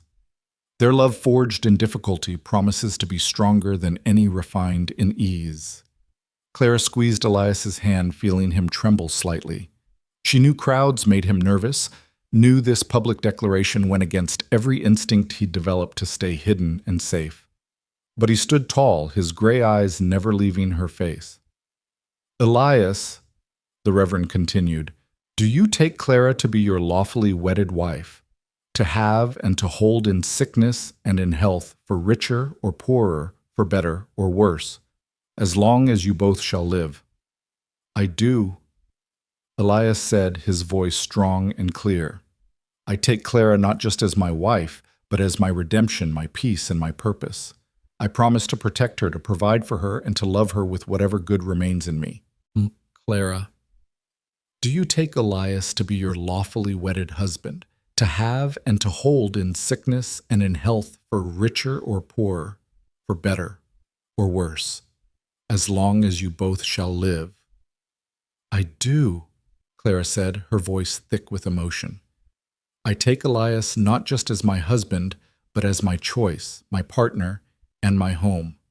I promise to stand beside him, to see the good in him when he cannot see it himself, and to love him with all the strength I possess. The rings. Carl stepped forward with two simple gold bands. Clara hadn't expected rings. They were a luxury few could afford. She looked at Elias in surprise. I made them, he said quietly. My first attempt at gold work. They're not perfect. They're perfect, she interrupted, taking his ring with shaking hands. They exchanged the rings, the metal warm against their skin. Clara noticed Elias had engraved something inside hers, the date, and a single word, chosen. By the power vested in me by God in the state of Colorado, Reverend Howard announced, I now pronounce you man and wife. Elias, you may kiss your bride. The kiss was gentle, appropriate for public viewing, but Clara felt the promise in it of passion held in check of nights to come when they would be alone. The church erupted in applause and cheers. As they turned to face the congregation, Clara noticed a figure in black at the back of the church. Margaret stood there, her face a mask of fury. But beside her, Judge Harrison looked defeated, and Beatrice and Constance seemed more resigned than angry. Margaret stepped forward as they approached, and the church fell silent. Everyone tensed, waiting for the confrontation. But Margaret simply looked at Clara with something that might have been recognition. Your father would be proud, she said quietly, so only Clara could hear. I hated that he loved you more than he ever loved me, but he would be proud of your courage today. Before Clara could respond, Margaret turned and left her daughters trailing behind. Judge Harrison lingered a moment longer. Stone, he said gruffly, take care of her. With my life, Elias replied. The rest of the day passed in a blur. The townspeople had prepared a wedding breakfast at the church hall, nothing fancy but plentiful and offered with genuine warmth. Clara found herself embraced by women who'd barely acknowledged her before, while men who'd feared Elias now shook his hand and offered congratulations. Thomas approached at one point, his expression sheepish. "I'm happy for you, Clara. Truly. You look like you belong with him." "Thank you, Thomas. That means a great deal." Doc Morrison pulled Elias aside for a private word, and Clara saw him press something into Elias's hand. When Elias returned to her side, his eyes were suspiciously bright. "What did he give you?" "A deed," Elias said quietly, "to a piece of land adjoining mine. Said it was a wedding gift that we'd need room to grow." The implications of that children-family future made Clara's breath catch. She hadn't thought that far ahead, too focused on the immediate present to consider what came next. As the afternoon wore on, the celebration continued, but Clara could see Elias growing increasingly uncomfortable with the attention. She caught his eye and tilted her head toward the door. He nodded gratefully. "Thank you all," Clara announced, "for making this day special. But if you'll excuse us, we'd like to go home now." There were knowing smiles and good-natured ribbing as they made their escape. Carl had decorated their wagon with ribbons and wildflowers, and someone had tied old shoes to the back. They drove out of town with the sound of celebration still echoing behind them. Once they were away from prying eyes, Elias pulled Clara against his side, his arm around her shoulders. She leaned into him, feeling the solid reality of her husband beside her. "No regrets?" he asked, echoing his question from the night before. "None," she assured him. Only that I didn't find you sooner." They rode in comfortable silence until they reached the cabin. Their cabin now, Clara thought with satisfaction. Their home. Elias helped her down from the wagon, but instead of setting her on her feet, he carried her to the door. "Tradition," he explained at her surprised laugh. "My father carried my mother over the threshold, said it brought good luck." He shouldered open the door and carried her inside, but instead of putting her down, he stood there holding her, his expression suddenly uncertain. "Clara, I've never... That is, I don't know how to be a husband." She cupped his scarred cheek tenderly. "And I don't know how to be a wife. But we'll learn together, remember." He set her down gently, his hands lingering on her waist. "I love you, Mrs. Stone." The name sent a thrill through her. "I love you too, Mr. Stone." What followed was awkward and sweet and perfect in its imperfection. They were both inexperienced, both nervous, but there was such tenderness in their exploration of each other, such careful attention to comfort and pleasure, that by the time they lay entwined in the marriage bed, both were overwhelmed by the intimacy of belonging completely to another person. "Are you all right?" Elias asked, his fingers tracing lazy patterns on her bare shoulder. "More than all right," Clara assured him, pressing a kiss to the scar on his chest. "I didn't know it could be like that. So profound." "Neither did I." He pulled her closer.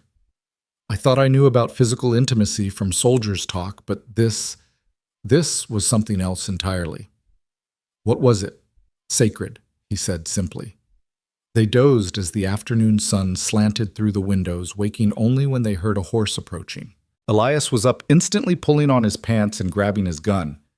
"Stay here," he ordered, but Clara was already reaching for her dress. The rider was a young man Clara didn't recognize clearly. Nervous as Elias emerged onto the porch. "Mr. Stone, I have a message from Captain Rourke." Elias's expression darkened. "On my wedding day." "He said it was urgent, sir." The young man held out a sealed envelope. "He's waiting for an answer." Elias took the letter and read it, his jaw tightening with each line. Finally, he looked up. "Tell Rourke my answer is still no, and if he contacts me again, I'll consider it a hostile act." The messenger paled but nodded, riding off quickly. Clara emerged onto the porch, properly dressed now. "What did he want?" "The same thing, one job. He's raised his offer to $20,000. Elias crumpled the letter. He must be planning something significant to offer that much. "You're not considering..." "Never." He pulled her against him. I have everything I need right here. Let Rourke play his war games with someone else. But Clara could see the worry in his eyes. Rourke wouldn't give up easily, and a desperate man with military training was dangerous. She thought of the messenger's youth barely older than a boy and wondered how many others Rourke was recruiting. "Come inside," she said, tugging his hand. "It's our wedding day. Rourke doesn't get to ruin it." They spent the evening in domestic tranquility, cooking together, eating by candlelight, talking about everything and nothing. Elias told her about his childhood, about learning the forge from his father, about his mother's garden that fed half their neighborhood. Clara shared memories of her father teaching her to read using his construction plans of the birthday cake she'd tried to make when she was 8 that had turned into a brick. "We should have a garden," Clara said suddenly. "A big one. Vegetables, herbs, flowers. Something beautiful and useful." "We will it," Elias promised. "In the spring. We'll clear that southern slope. It gets good sun and the drainage is perfect." Clara repeated with satisfaction. "I like the sound of that." As night deepened, they moved to their bed, their marriage bed, with less nervousness than before. This time, they took their time learning each other's preferences, discovering what brought pleasure, what brought comfort. Clara found herself bold in ways that would have shocked her even days ago. But Elias's responses, the way he gasped her name, the reverent touch of his hands made her feel powerful and desired. Afterward, as they lay tangled together, Clara traced the scars on his chest. "Tell me about this one," she said, touching a puckered mark near his ribs. "Bayonet, Battle of Miller's Creek." His voice was matter-of-fact. "The soldier was younger than me, maybe 17. He was crying as he charged." "Did you kill him?" "No, someone else shot him before I could react. I've always been grateful for that. He looked too much like my cousin Timothy." Clara kissed the scar gently, then moved to another. "And this shrapnel from a cannon blast killed 3 men standing next to me. I was lucky, just caught the edge of it."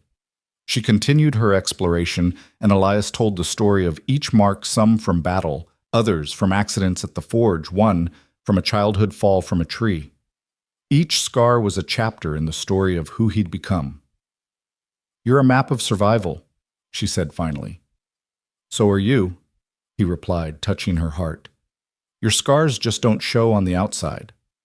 They made love again as dawn approached, slow and sweet, memorizing each other in the growing light. When they finally rose, it was well past their usual hour, but neither cared. They were married. They were home. They were safe. Or so they thought. The attack came 3 days later. Clara was in the garden plot they'd started clearing, turning soil and planning where things would go when she heard horses, many horses, moving fast. Elias was at the forge, the ring of his hammer steady.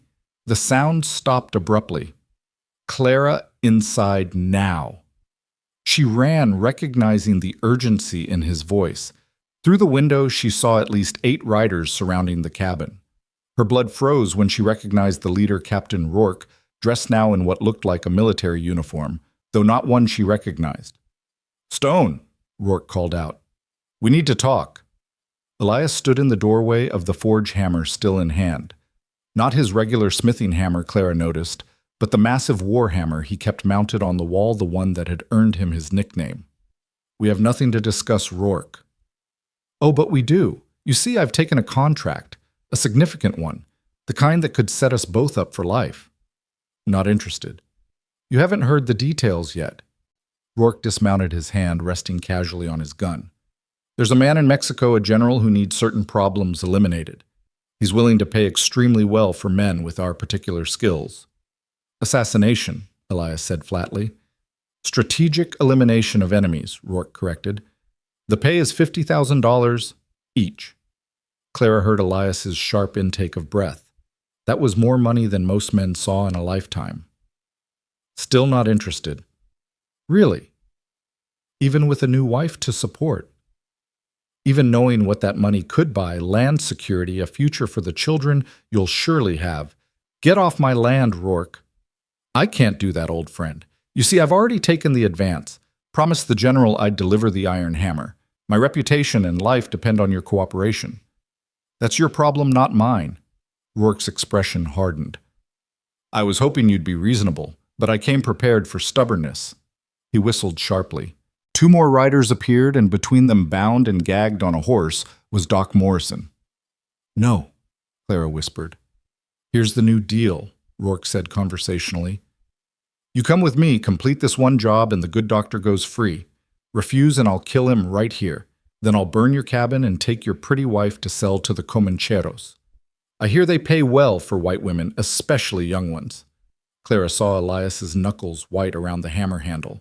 She knew he was calculating distances, his angles, how many men he could kill before they overwhelmed him. "Don't!" she called out, making her decision. She stepped onto the porch, Elias's rifle in her hands aimed directly at Rourke. "Let Doc Morrison go, or I'll put a bullet between your eyes." Rourke laughed. "Mrs. Stone." "How delightful! But you won't shoot. You're not a killer." "No," Clara agreed, "but I'm a wife protecting her husband, and unlike you, I have nothing to lose by pulling this trigger." "Clara, get back inside," Elias said tightly. "No. We're partners, remember." She kept the rifle steady. "Captain Rourke, you have 10 seconds to release Doc Morrison and leave. 10. You're bluffing. 9. Stone control your woman. 8. And for the record, he doesn't control me. 7. One of Rourke's men shifted nervously. "Captain, maybe we should—" "Shut up," Rourke snapped. "She won't. 6. You should know that Elias has been teaching me to shoot. 5. I'm quite good at it now. 4. This is ridiculous. 3. Stone, be reasonable. It's one job. 2. Elias moved then faster than Clara had ever seen him move. The hammer flew from his hand, striking the man holding Doc Morrison in the chest. The man flew backward off his horse, dead before he hit the ground. In the same motion, Elias rolled, grabbed a concealed gun, and shot 2 more men before they could clear their holsters. Clara fired her bullet, grazing Rourke's shooting arm, making him drop his weapon with a cry of pain. The remaining men scattered, some fleeing, others diving for cover. "The next one goes in your head, Rourke," Clara shouted, working the rifle's action to chamber another round. Elias had reached Doc Morrison, cutting his bonds. The doctor was pale but unharmed, scrambling for cover as more shots rang out. What followed was chaos. Rourke's remaining men tried to rally, but they were facing the iron hammer in his element, defending his home, his wife, his friend. Elias moved like death itself, each action precise and lethal. Clara kept Rourke pinned down, firing whenever he tried to reach for a weapon or signal his men. In less than 2 minutes it was over. 4 men lay dead, 3 had fled, and Rourke knelt in the dirt, clutching his wounded arm, his face twisted with rage and pain. "You've killed us all," he snarled. "The general won't accept failure. He'll send more men, better men. You'll never be safe." "Then I'll kill them too," Elias said simply. He stood over Rourke, the warhammer recovered and resting on his shoulder. "But you won't be around to see it." "Elias, no," Doc Morrison said weakly. "Not in cold blood. You're better than that now." "Am I?" Elias raised the hammer. "Yes," Clara said firmly, moving to stand beside him. "You are, because you choose to be." For a long moment, Elias stood frozen. The hammer raised every muscle taut with the desire for violence. Then slowly he lowered it. "Get out," he told Rourke. "Take your dead and go. If I see you again, if you come near my family again, I won't hesitate." Rourke struggled to his feet, his eyes burning with hatred.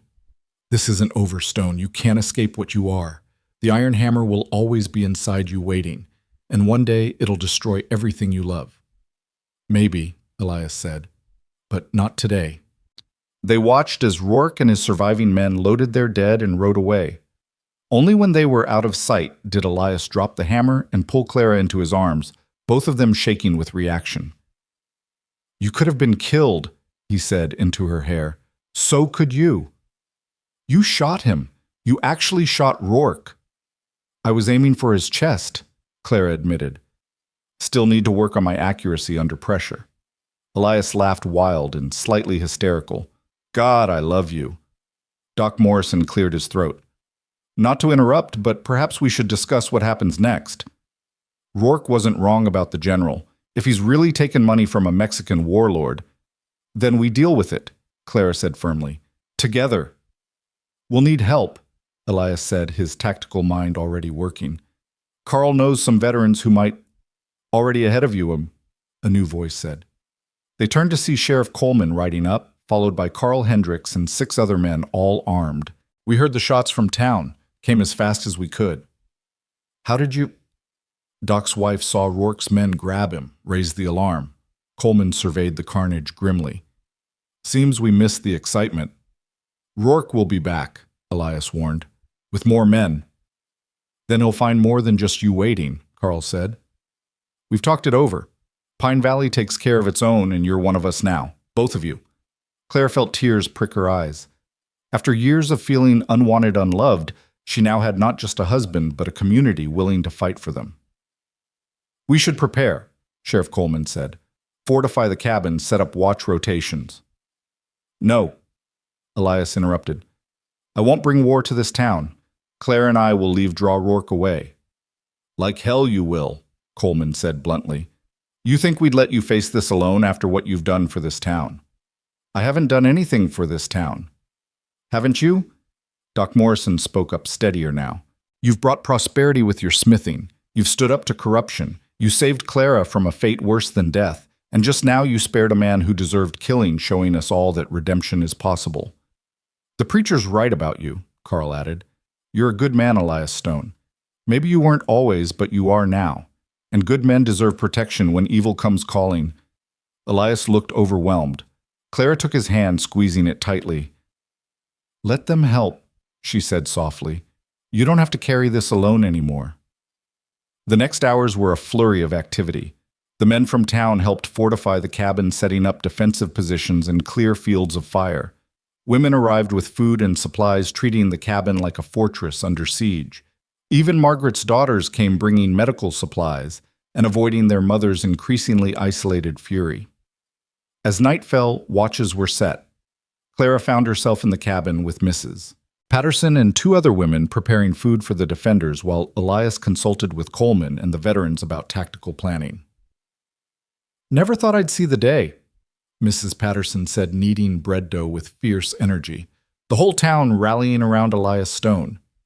He's earned it, said Mrs. Miller, the schoolteacher.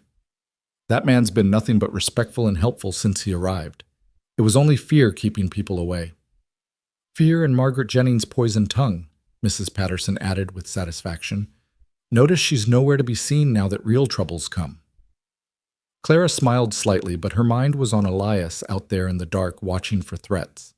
They'd been married less than a week, and already they were facing life and death challenges.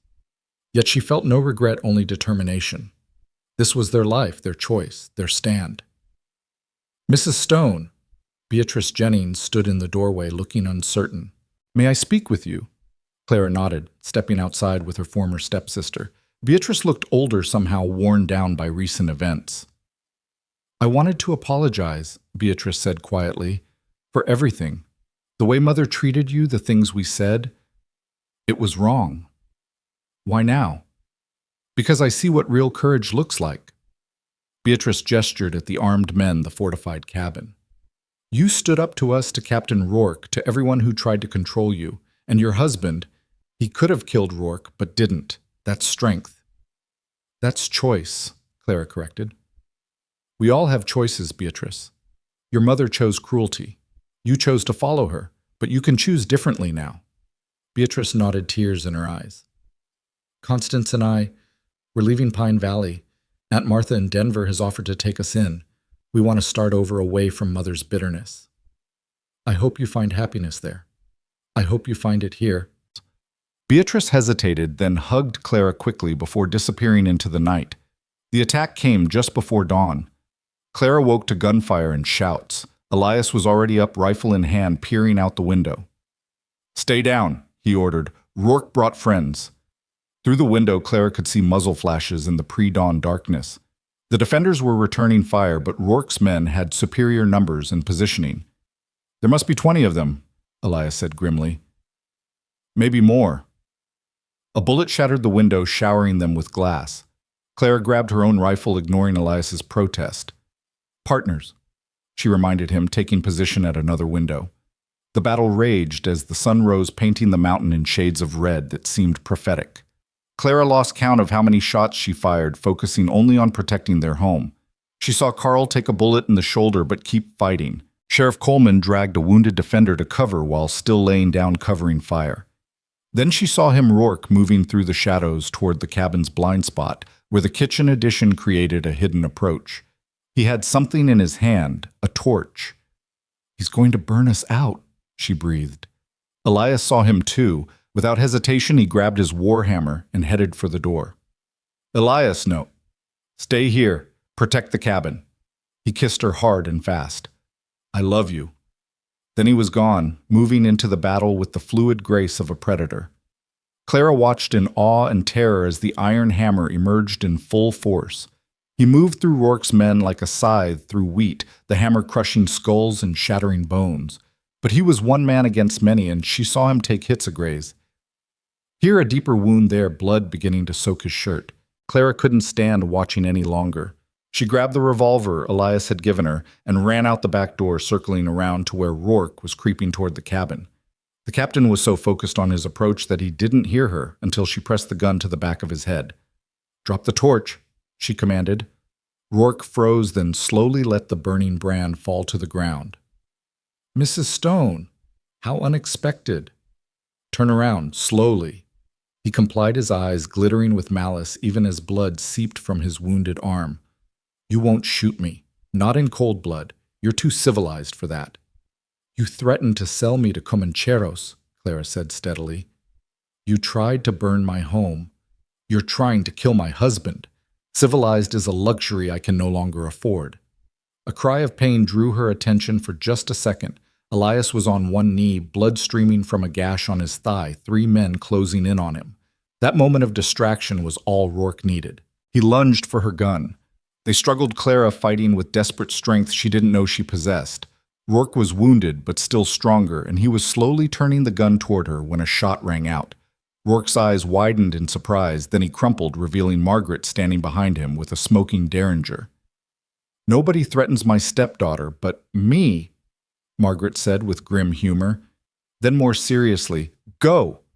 Help your husband. I'll watch this bastard bleed out."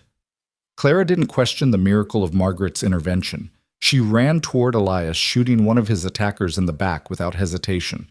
Elias used the distraction to swing his hammer in a devastating arc, taking down the other 2. "I told you to stay inside," he panted, leaning heavily on the hammer.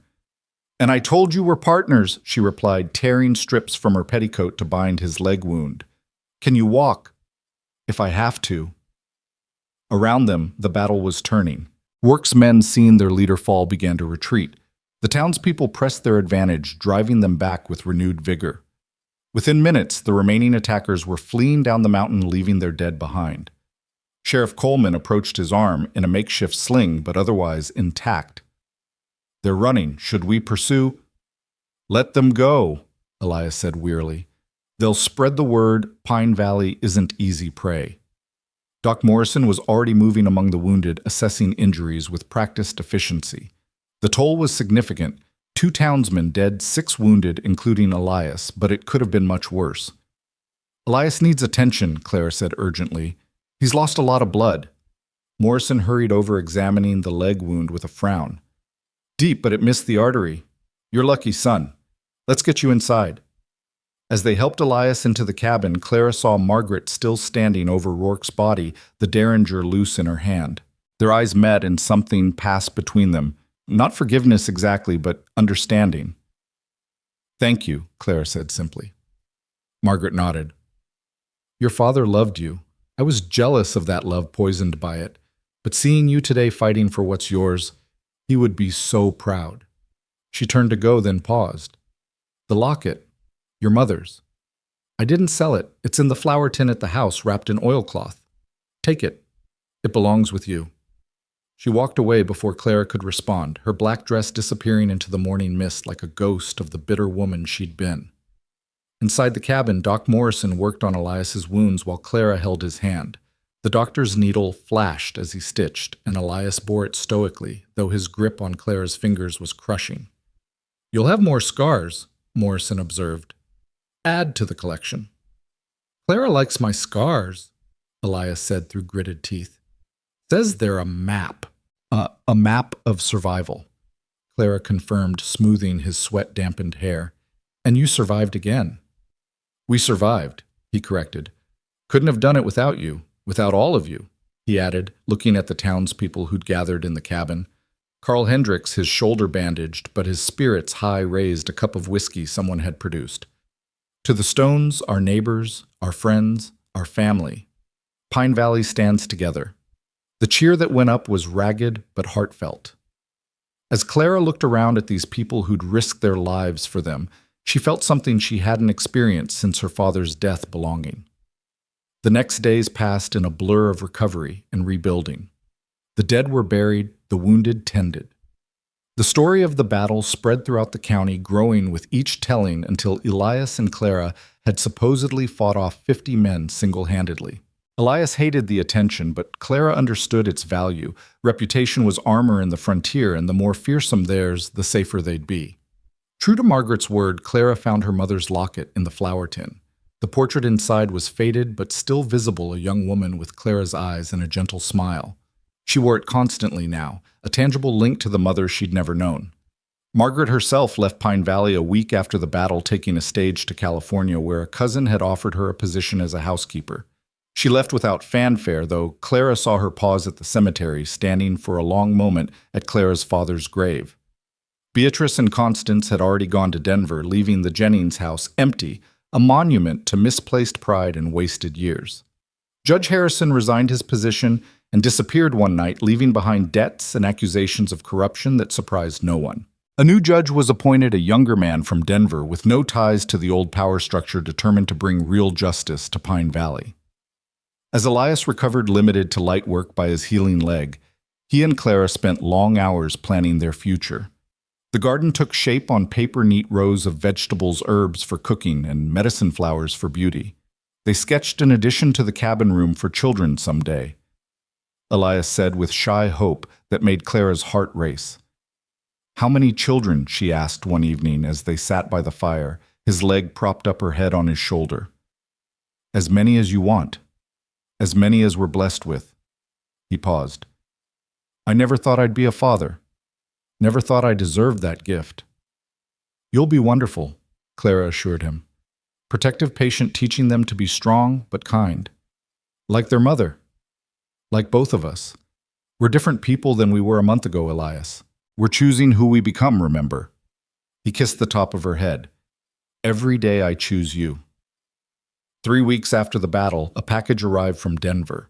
Inside was a letter from the territorial governor and a medal recognition for Elias's service in defending Pine Valley from what the letter called criminal elements seeking to disturb the peace.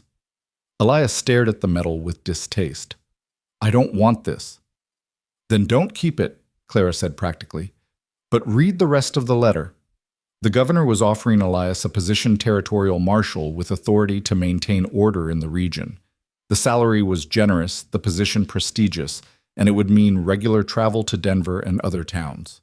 No, Elias said immediately. I'm done with violence as a profession. Read the last paragraph. Elias did, his eyebrows rising. The governor acknowledged Elias's desire for peace and proposed a compromise. He would be a marshal in name available for consultation on serious threats, but his primary role would be establishing a training program for local lawmen, teaching them defensive tactics and de-escalation techniques. Teaching instead of fighting, Clara said.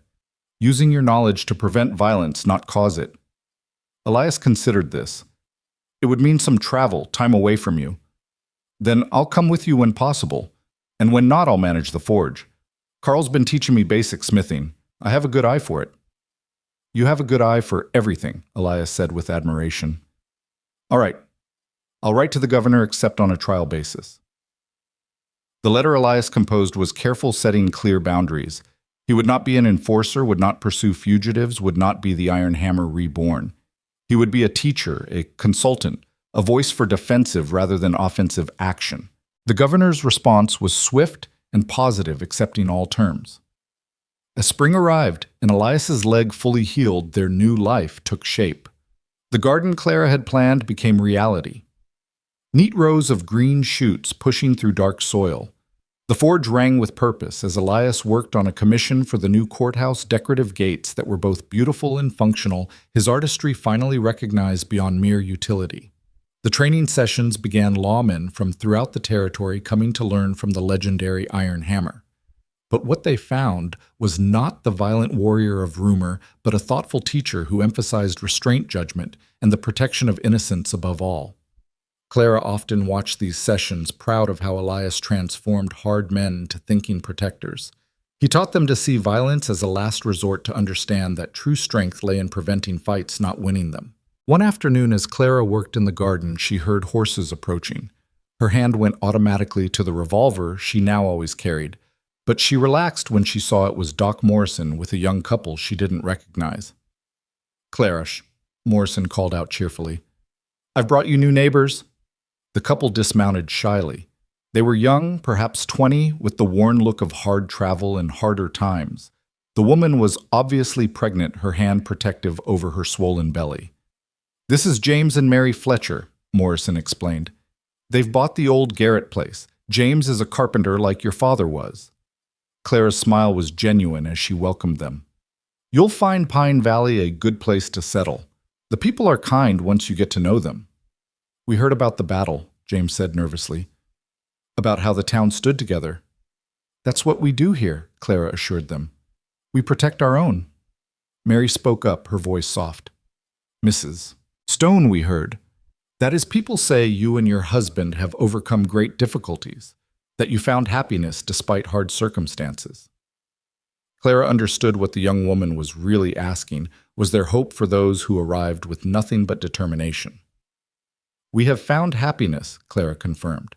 "Not despite difficulties, but because of how we faced them. Together." Elias emerged from the forge, then wiping his hands on his leather apron. Despite his scars, or perhaps because of them, he cut an impressive figure, strong, capable, protective. James Fletcher straightened nervously. "Mr. Stone," he said formally. "I'm James Fletcher. We'll be neighbors." Elias extended his hand, and Clara saw James relax at the firm, friendly handshake. "Welcome. You're a carpenter. We could use one. Plenty of building happening in Pine Valley these days." "Yes, sir. I apprenticed in Ohio before we came west." "No sir necessary, just Elias. And if you need anything, tools, materials, help raising your cabin, just ask." The relief on the young couple's faces was evident. They'd heard the stories of the Iron Hammer, the fearsome warrior, but found instead a scarred blacksmith offering neighborly help. After the Fletchers left with Doc Morrison to see their new property, Clara wrapped her arms around Elias from behind, pressing her cheek against his broad back. "You've become the town elder," she teased, "the wise man people come to for advice." "God help them if that's true," Elias rumbled, but she could hear the pleased note in his voice. "You've earned their respect. Not through fear anymore, but through example." He turned in her arms, looking down at her with those storm-gray eyes that still made her heart race. "I couldn't have done any of it without you." "Nor I without you." She rose on her toes to kiss him. "We saved each other." That night, as they lay in bed listening to the spring rain on the roof, Clara felt a fluttering in her belly she'd been noticing for days. She took Elias's hand and placed it on her stomach. "Do you feel that?" His brow furrowed in concentration. Then his eyes widened as he felt the tiny movement. "Is that?" "I think so. I wasn't sure, but Mary Fletcher's condition made me realize I haven't had my monthly courses since our wedding." Elias's face transformed with wonder and joy, so pure it took Clara's breath away. "A baby."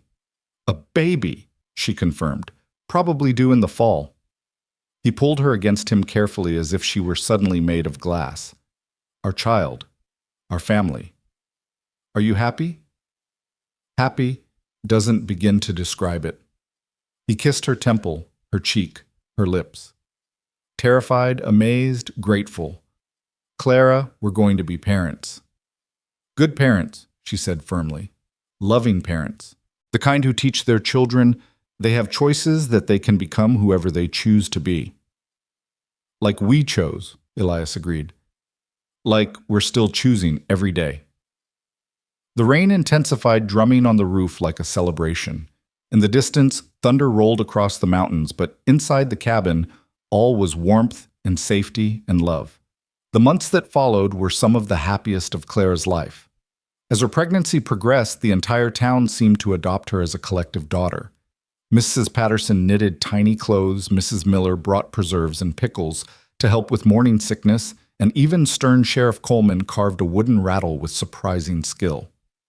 Elias was almost comically protective, trying to prevent her from lifting anything heavier than a teacup, until Clara firmly reminded him that frontier women worked until the day they delivered, and often the day after.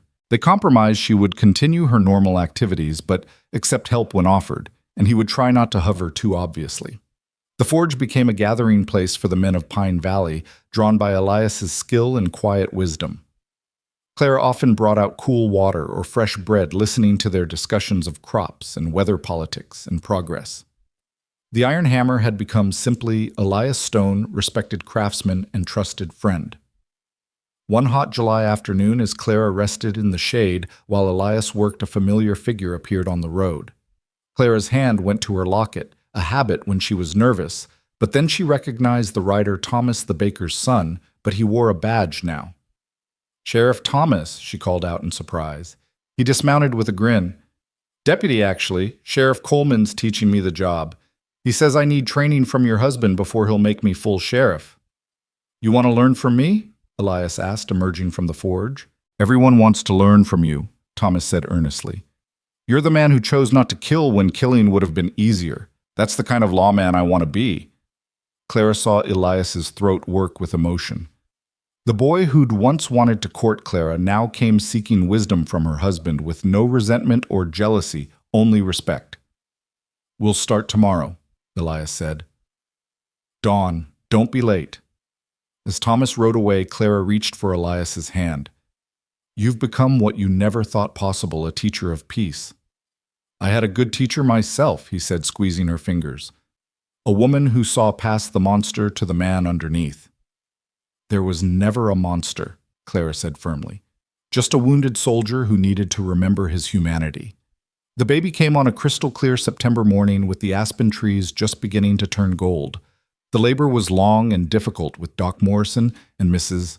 Patterson attending, while Elias paced outside like a caged bear, driving the men who'd gathered crazy with his anxiety. "You'd think he was facing an army single-handed," Carl muttered, watching Elias wear a path in the porch boards. "He'd rather face an army," Sheriff Coleman observed. "At least then he could do something besides wait." When the baby's cry finally pierced the air, Elias nearly tore the door off its hinges getting inside. Clara, exhausted but triumphant, held a tiny bundle wrapped in one of Mrs. Patterson's knitted blankets. "Your son," she said, offering the baby to Elias. He took the infant with shaking hands, his scarred face soft with wonder. The baby was perfect, 10 fingers, 10 toes, a shock of dark hair like his father's, and gray eyes that would probably change color but for now matched Elias's exactly. "What will you name him?"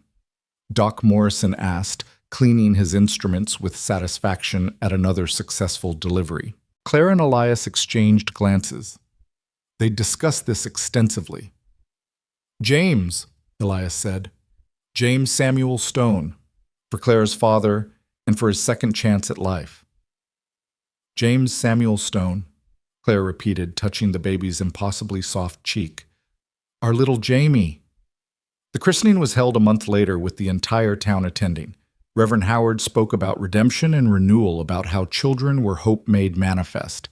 As he blessed little Jamie, Clara saw tears on Elias's scarred cheek and didn't bother hiding her own. Sheriff Coleman stood as godfather, gruffly promising to teach the boy right from wrong when he was old enough.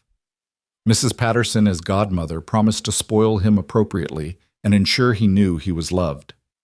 After the ceremony, as people celebrated in the church hall, Clara noticed a stranger at the back, a well-dressed man with military bearing who looked familiar, though she couldn't place him. Elias went rigid beside her. "Colonel Morrison," he said quietly. The man approached slowly, hands visible and empty. "Stone, Mrs. Stone. I heard about Rourke, about what happened here." "If you're here to recruit," Elias began, but Morrison held up a hand. "I'm here to apologize. I knew what Rourke was becoming, saw the darkness in him, but I did nothing. Too many good men died following his twisted ambitions. He looked at the baby in Clara's arms. I'm glad you stopped him, and I'm glad you found this family peace purpose beyond war. We all did what we thought was right at the time, Elias said carefully. No, some of us did what was easy, what we were told. Morrison pulled out an envelope. This is from the War Department. Your discharge papers corrected to show honorable service with full commendation. Your pension backdated. And, he hesitated, a letter from the families of the men who died at Millbrook. They wanted you to know they don't blame you, that their sons died as soldiers, not victims. Elias took the envelope with trembling hands. How did they know? I told them. The truth. That you were ordered into an impossible situation and did what you had to do to survive. That you've punished yourself more than any court-martial ever could. Morrison straightened. Live well, Elias Stone. That's an order. He left without another word, and Clara felt Elias shake beside her. She guided him to a quiet corner holding Jamie while Elias read the letters, tears flowing freely down his scarred face. They forgive me, he whispered. The families, they forgive me. Now you need to forgive yourself, Clara said gently. I'm trying. Every day with you, with Jamie, I'm trying. Winter came early that year, blanketing the mountain in snow that made the world clean and new. Clara stood at the window watching Elias work at the forge, the orange glow warm against the white landscape. Jamie slept in his cradle, making the small sounds that still amazed her, their child, their miracle. A knock at the door interrupted her reverie. She opened it to find Mary Fletcher, her own baby, now born a daughter, named after Clara. I wanted to thank you, Mary said, coming in from the cold. For the clothes, the food, everything you've done for us. It's what neighbors do, Clara said, pouring tea. It's more than that. Mary looked at sleeping Jamie with soft eyes. James and I came here with nothing but hope. You and Mr. Stone showed us it was enough that people who choose to support each other can build something wonderful. As the women talked, sharing the comfortable conversation of young mothers, Clara reflected on the journey that had brought her here. From an auction block to a mountain cabin, from degradation to dignity, from loneliness to love. That evening, as snow fell softly outside, the Stone family gathered around their fire. Elias held Jamie, telling him a story about a brave princess who saved a wounded knight, teaching him to be good and kind. Clara worked on a quilt, adding to the pattern of interlocking rings that had covered their marriage bed, now expanded to cover their growing family. What are you thinking? Elias asked, noticing her contemplative mood. About circles, Clara said. How life moves in circles. Your mother made a quilt like this, probably sitting by a fire like we are now. My mother might have done the same if she'd lived, and someday Jamie will sit with his family telling stories of us. What will he say, do you think? Clara considered. That his father was a man who chose courage over safety, peace over violence, love over fear. That his mother was a woman who refused to accept the life others planned for her. That they found each other when they needed saving, Elias added. And saved each other by choosing to love, Clara finished. Jamie stirred in his father's arms, making a small sound of contentment. Outside, the snow continued to fall, blanketing their mountain home in pristine white. The forge fires were banked for the night, the tools of creation resting until tomorrow. Inside, the Stone family was warm and safe and complete. Clara thought of that day on the auction block when her life was valued at $2. Now she knew the truth. Her worth, like Elias's, like everyone's, couldn't be measured in coin. It was measured in choices made, love given, mercy shown. It was measured in the family they'd built from broken pieces, the community they'd helped strengthen, the future they were creating. I love you, she told Elias. The words still feeling new and necessary even after all these months. And I love you, he replied, reaching over to take her hand. My redemption, my choice, my wife. They sat together as the fire burned low, their hands linked, their child safe between them. Tomorrow would bring new challenges it always did on the frontier. But tonight they had this love family home. The girl sold for $2 had become a woman beyond price. The weapon of war had become a craftsman of peace. Together, they'd written a new story, one that proved that people could choose who they became, that love could heal the deepest wounds, that sometimes the greatest treasures came from the humblest beginnings. The years turned gently on the mountain each season, bringing its own rhythms and revelations. Jamie grew from a baby into a sturdy toddler, his father's gray eyes bright with his mother's curiosity. He would sit for hours at the forge watching Elias work, mimicking the hammer strokes with a wooden spoon Clara had given him. On a warm spring morning when Jamie was 3, Clara stood in the garden she'd expanded each year, her hand resting on her belly where their second child grew. The plot that had once been merely planned now sprawled across the southern slope, neat rows of vegetables, herbs that perfumed the air, and flowers that would have made Elias's mother proud. "Mama, look, Givolum," Jamie called out, holding up a particularly fat earthworm with the pride only a 3-year-old could muster. "Very impressive," Clara said, hiding her smile. "But remember, the worms help our garden grow. Better put him back." Jamie carefully returned the worm to the soil, patting the dirt over it gently. He'd inherited his father's careful hands. She noticed that same deliberate tenderness with living things. The sound of approaching horses drew her attention. These days, visitors were common people seeking Elias's smithing skills, or his council lawmen coming for training, neighbors sharing news. But something about these riders made her hand drift to the pistol she still carried at her hip. 3 men approached, but their bearing was different from the usual visitors. They sat their horses like men accustomed to long journeys, their clothes dusty but well made. The one in the lead had silver threading through his dark hair and eyes that missed nothing. "Mrs. Stone," he called out respectfully. "I'm Marshal Webb from Denver. Is your husband home?" "He's at the forge," Claire replied, scooping Jamie up despite his protest. Something about these men made her wary. "Is there trouble?" "No trouble, ma'am. Just business to discuss." Elias emerged from the forge, his hammer still in hand, taking in the scene with a quick glance. Clara saw him relax slightly. These weren't enemies, but he remained watchful. "Marshal Webb," Elias greeted him. "What brings federal marshals to Pine Valley?"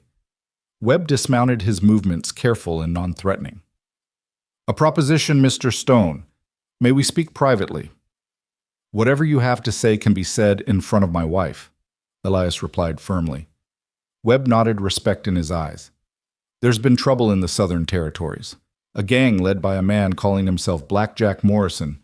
No relation to your doctor, I assure you. They've been terrorizing settlements, particularly targeting families, women, and children, the kind of men who enjoy cruelty." Clara felt Elias tense beside her. "And you want the iron hammer to stop them?" "No," Webb said surprisingly. "We have plenty of killers. What we need is someone who understands both violence and restraint. Someone who can train a special unit of marshals to protect settlements without becoming the monsters they fight." "I already train lawmen." "Basic training?" "Yes. This would be different. A 6-month program in Denver creating an elite protective force. Men who can fight when necessary, but whose primary mission is defense, not offense." Webb paused. "The president himself approved this initiative. He specifically requested you." Clara saw the conflict in Elias's face. This was recognition of the highest order validation that his transformation was complete and acknowledged. But it would mean leaving their mountain, their peace. "I need to discuss this with my wife," Elias said. "Of course, I'll be staying at the inn in town for 3 days." Webb tipped his hat to Clara. "Ma'am, that's a fine boy you have there." After they left, Elias and Clara sat on the porch, while Jamie played with his wooden soldier's toys Elias had carved, that bore no weapons, just outstretched arms as if offering embraces. "It's a great honor," Clara said carefully. "It's 6 months away from you and Jamie, and the new baby. We could come with you. Denver has schools, doctors, and dangers. Cities always do." Elias ran his hand through his hair. "But if I could train men who would stop the Blackjack Morrisons of the world." "You could save families like ours," Clara finished. "Protect women from auction blocks, children from orphanhood." "You think I should accept—" Clara took his scarred hand in both of hers. "I think you should follow your conscience. But know that whatever you decide, Jamie and I will support you." That night, as they lay in bed with Jamie asleep between them, he'd had a nightmare and sought comfort with his parents. Elias spoke into the darkness. "My father once told me that a man's true worth was measured by what he built and what he protected. I thought he meant physical things, forges, homes, walls. But now I think he meant something else. What? Clara asked softly. Futures. Safety for the next generation. A world where boys like Jamie don't have to become weapons. The next morning, Elias rode to town and accepted Marshal Webb's offer with conditions. Clara and Jamie would accompany him to Denver. He would return to Pine Valley between training sessions, and after the 6 months, he would reassess whether to continue. The news spread quickly through Pine Valley. Some worried about losing their blacksmith, but Carl Hendricks had learned enough to handle basic work, and Elias promised to return. Others saw it as Pine Valley's contribution to a larger good, their reformed warrior teaching others the path to redemption. Sheriff Coleman, now gray-haired but still sharp, shook Elias's hand firmly. You've earned this stone. Go show them what we already know, that the strongest men are those who choose mercy. Doc Morrison, increasingly frail but still practicing, examined Clara before the journey. The baby's strong, he assured her. Travel won't hurt. If anything, having proper medical care in Denver for the birth might be wise. Mrs. Patterson organized a farewell gathering that turned into a celebration. The entire town came to wish them well, bringing gifts for the journey and promises to watch over their cabin. Thomas, now a full sheriff himself, with a wife and baby, pulled Elias aside. You changed my life, you know, taught me that strength isn't about domination but protection. Now you'll teach others. The ripples spread, Elias. Even Margaret's daughters sent a letter from Denver offering their aunt's house as temporary lodging until the Stones found their own place. Constance had married a banker. Beatrice was teaching school. Both had found happiness far from their mother's shadow. The journey to Denver took 5 days, Jamie chattering excitedly about everything he saw, his first glimpse of the plains antelope racing alongside their wagon, the mountains receding behind them like sleeping giants. Clara watched Elias gradually tense as they neared the city, his hand never far from his gun. Denver was overwhelming after their mountain solitude. Streets teemed with people, buildings rose 3 stories high, and the noise was constant, horses, wagons, construction voices calling in multiple languages. Jamie pressed close to his parents, suddenly shy. The house Constance had arranged was modest but comfortable in a quiet neighborhood near a park. As they settled in, Clara watched Elias pace the rooms like a caged animal, checking sightlines and exits. We're safe here, she reminded him gently. Old habits, he admitted. The city makes me feel exposed. Then we make it home, Clara said practically. Jamie needs routine and you need peace to prepare for your work. Over the next days, they established patterns. Morning walks in the park where Jamie could run and Elias could breathe. Afternoons at the Federal Building where Elias met with Webb and other officials to plan the training program. Evenings at home, quiet dinners and stories by the fire they insisted on lighting despite the house's modern heating. The first training class consisted of 12 men, all experienced lawmen but hardened by their work. Clara watched from the observation area as Elias faced them, these rough men who'd heard of the Iron Hammer and expected a killer. Gentlemen, Elias began, his voice carrying authority without aggression. You're here because you're already good at violence. I'm here to teach you when not to use it. One man, scarred and cynical, laughed. The Iron Hammer teaching restraint. That's rich. Elias moved so fast the man barely saw him coming. In seconds, the cynic was on the ground. Elias's hand at his throat, but not squeezing, just present. If I were the Iron Hammer, you'd be dead, Elias said calmly. But I'm not. I'm a husband, a father, a teacher. I chose to become something different. That choice, that's what I'm teaching you. He helped the man up, no anger in the gesture. Violence is easy. Restraint takes strength. Protection requires wisdom. We're not creating killers here. The world has enough of those. We're creating guardians. The program was intensive.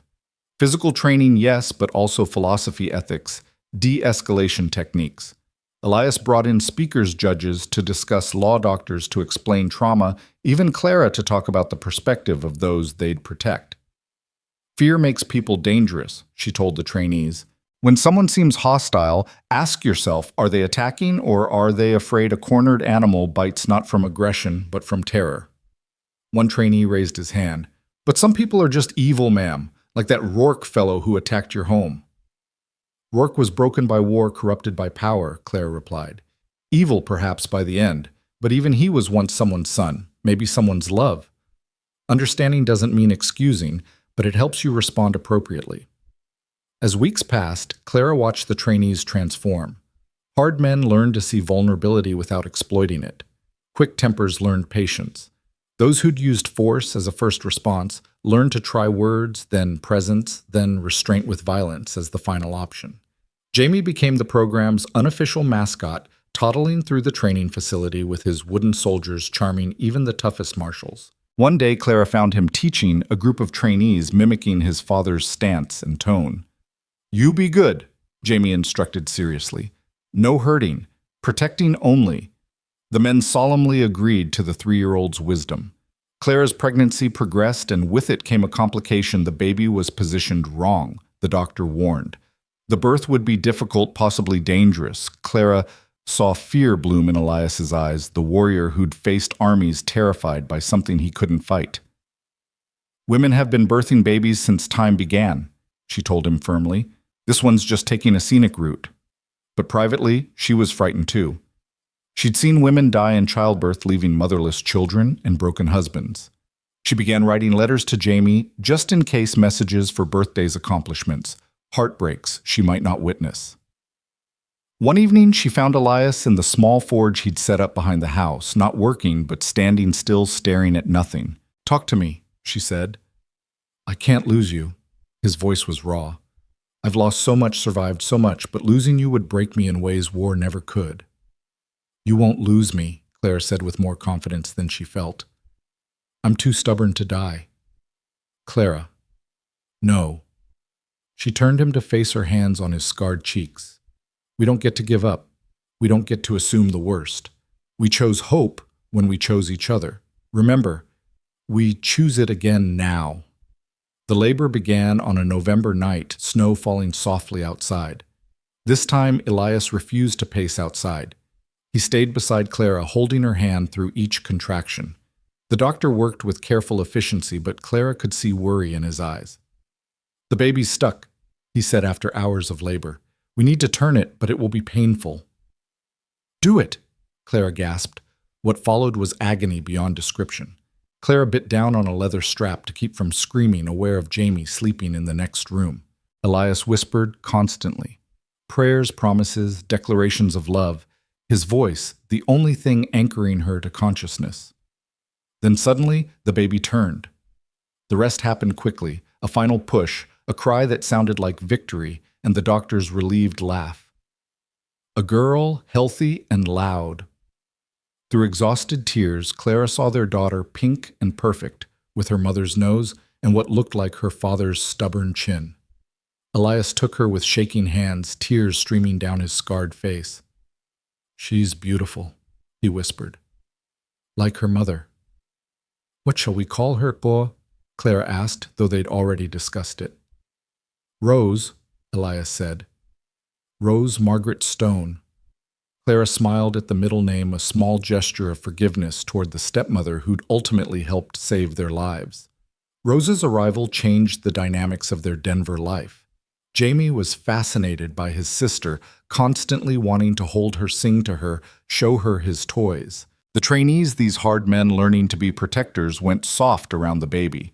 More than one was caught singing lullabies when they thought no one was looking. The training program was nearing its end, deemed a remarkable success. 10 of the 12 trainees had transformed into exactly what Elias had envisioned, capable guardians who saw violence as a last resort. The 2 who couldn't adapt were reassigned without shame. Not everyone could walk this path. Marshal Webb visited on the program's final day. "The president is impressed, Stone. He wants to expand this training centers in 3 territories with you overseeing all of them." Clara saw Elias's immediate refusal forming and intervened.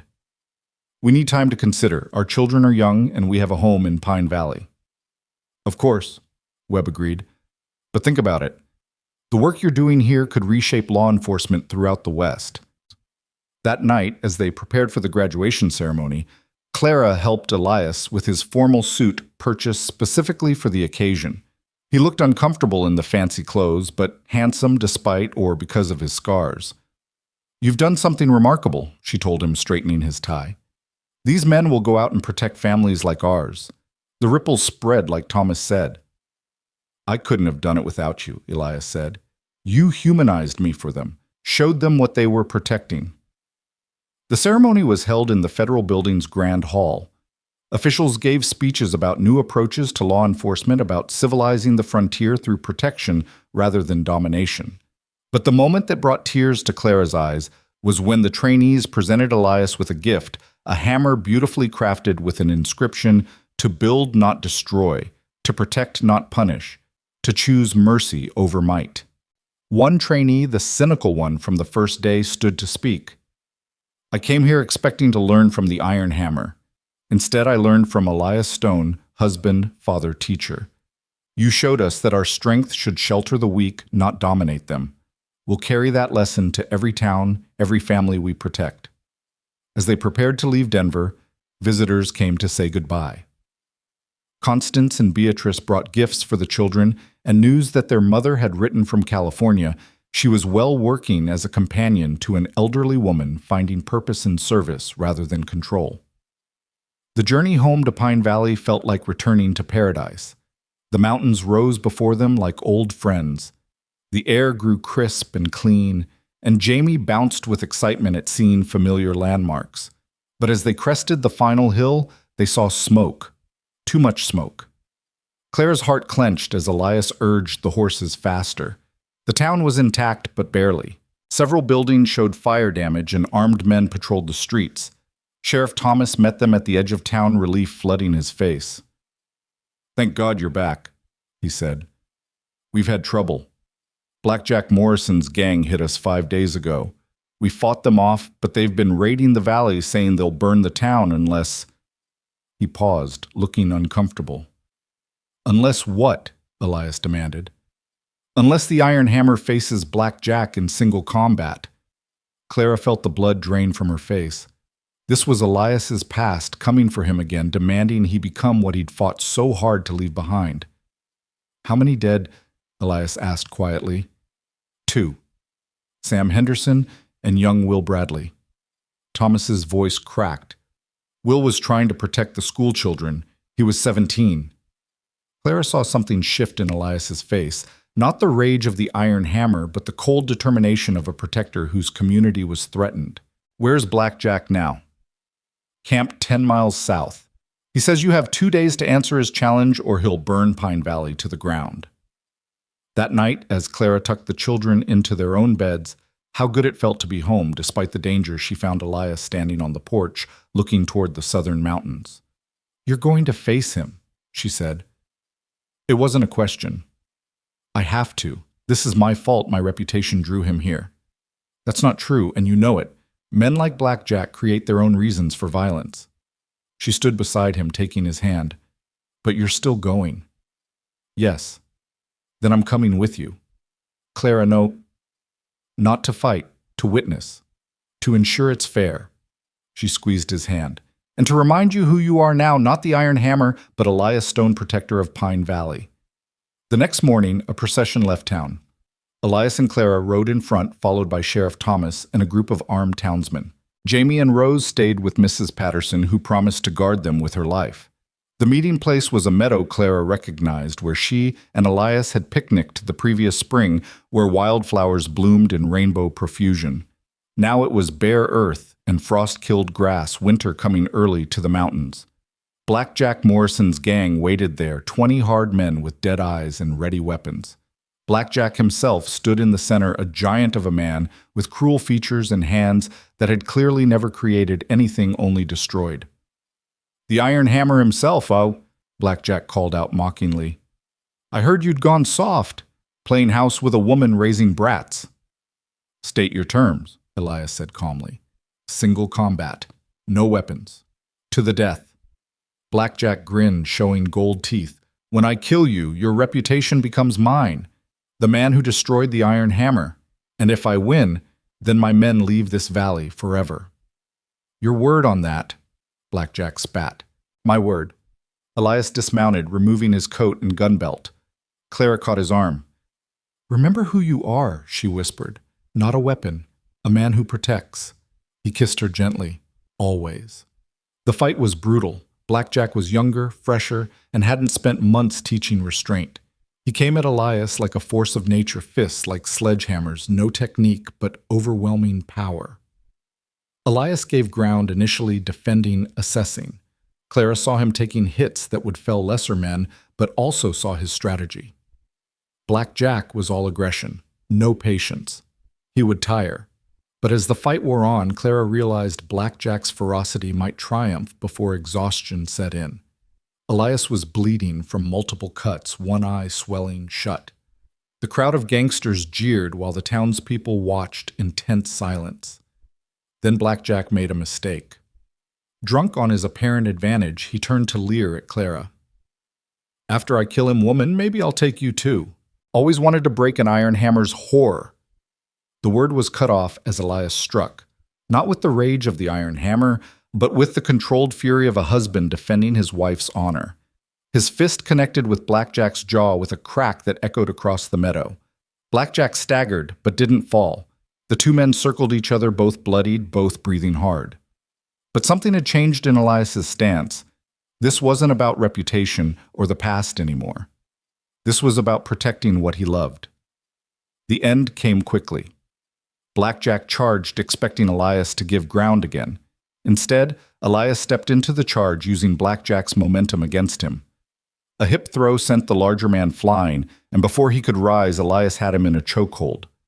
"Yield!" Elias commanded. Blackjack struggled, clawing at the arms around his throat. "Yield or die. Choose." For a moment, Clara thought Blackjack would choose death rather than dishonor. Then, barely audible, came the word "yield." Elias released him immediately, stepping back. Blackjack lay gasping on the ground, his men shocked into stillness. "You beat me," Blackjack wheezed. "Why not kill me?" "Because I'm not the Iron Hammer anymore," Elias said loudly enough for all to hear.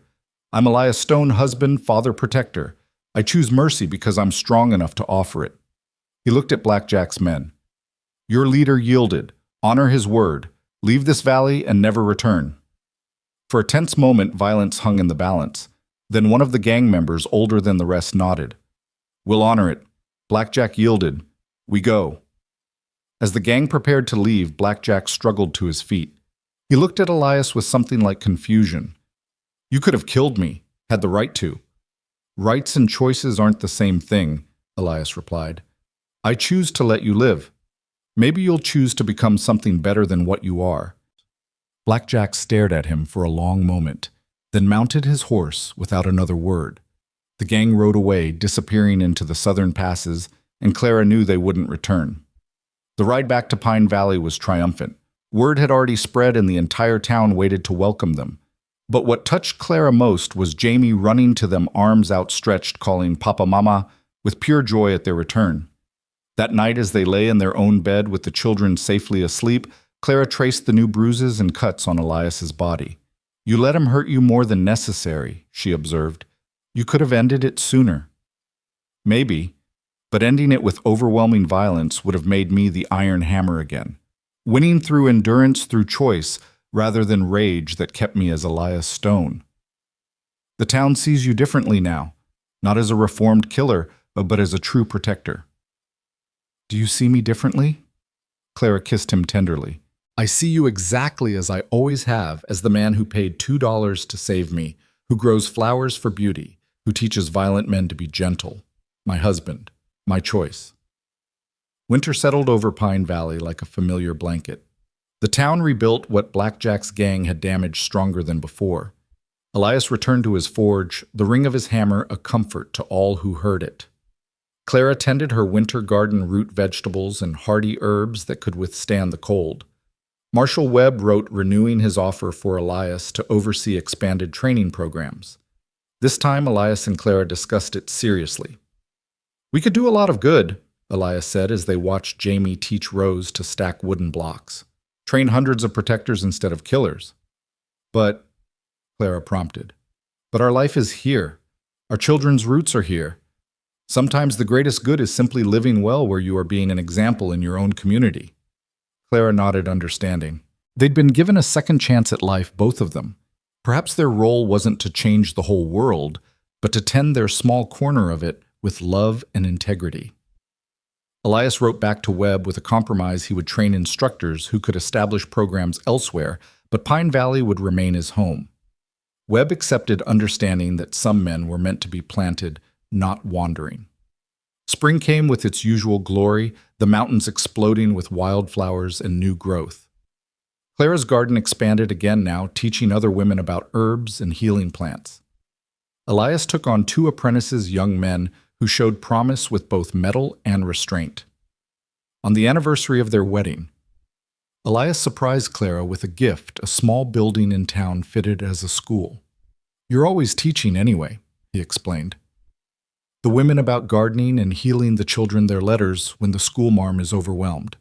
This gives you a proper place for it." Clara threw her arms around him, not caring who saw. "It's perfect. We'll call it the Rosestone School for your mother and our daughter." "And for new growth from strong roots," Elias added. The school opened that fall with Clara teaching reading and numbers while bringing in others for specialties.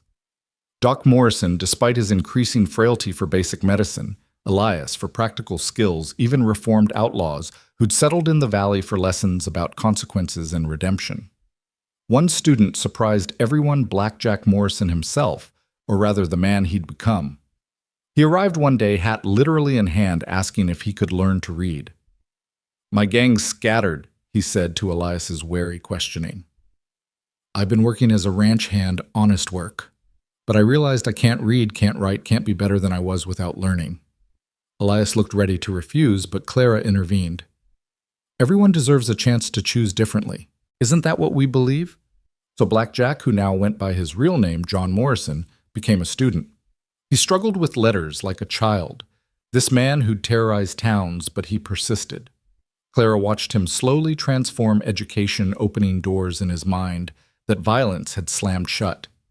Years flowed like the mountain streams, sometimes rapid with change, sometimes pooling in peaceful moments. Jamie grew tall and thoughtful, inheriting his father's strength, but tempered with his mother's wisdom. At 10, he could work the forge for simple pieces and read anything put before him. Rose was pure fire and determination, afraid of nothing, questioning everything. She would sit with her father as he trained visiting lawmen, absorbing lessons about protection and justice. At 6, she announced she would be a sheriff someday, and no one doubted she would. 2 more children followed Samuel, named for the grandfather he'd never meet, quiet and artistic, preferring to draw the world rather than shape it with hammer or gun. And finally, unexpected but welcome, tiny Margaret, born when Clara thought her childbearing years were done, named for forgiveness and the possibility of redemption. The town grew around them. The railroad came through, bringing prosperity and challenges.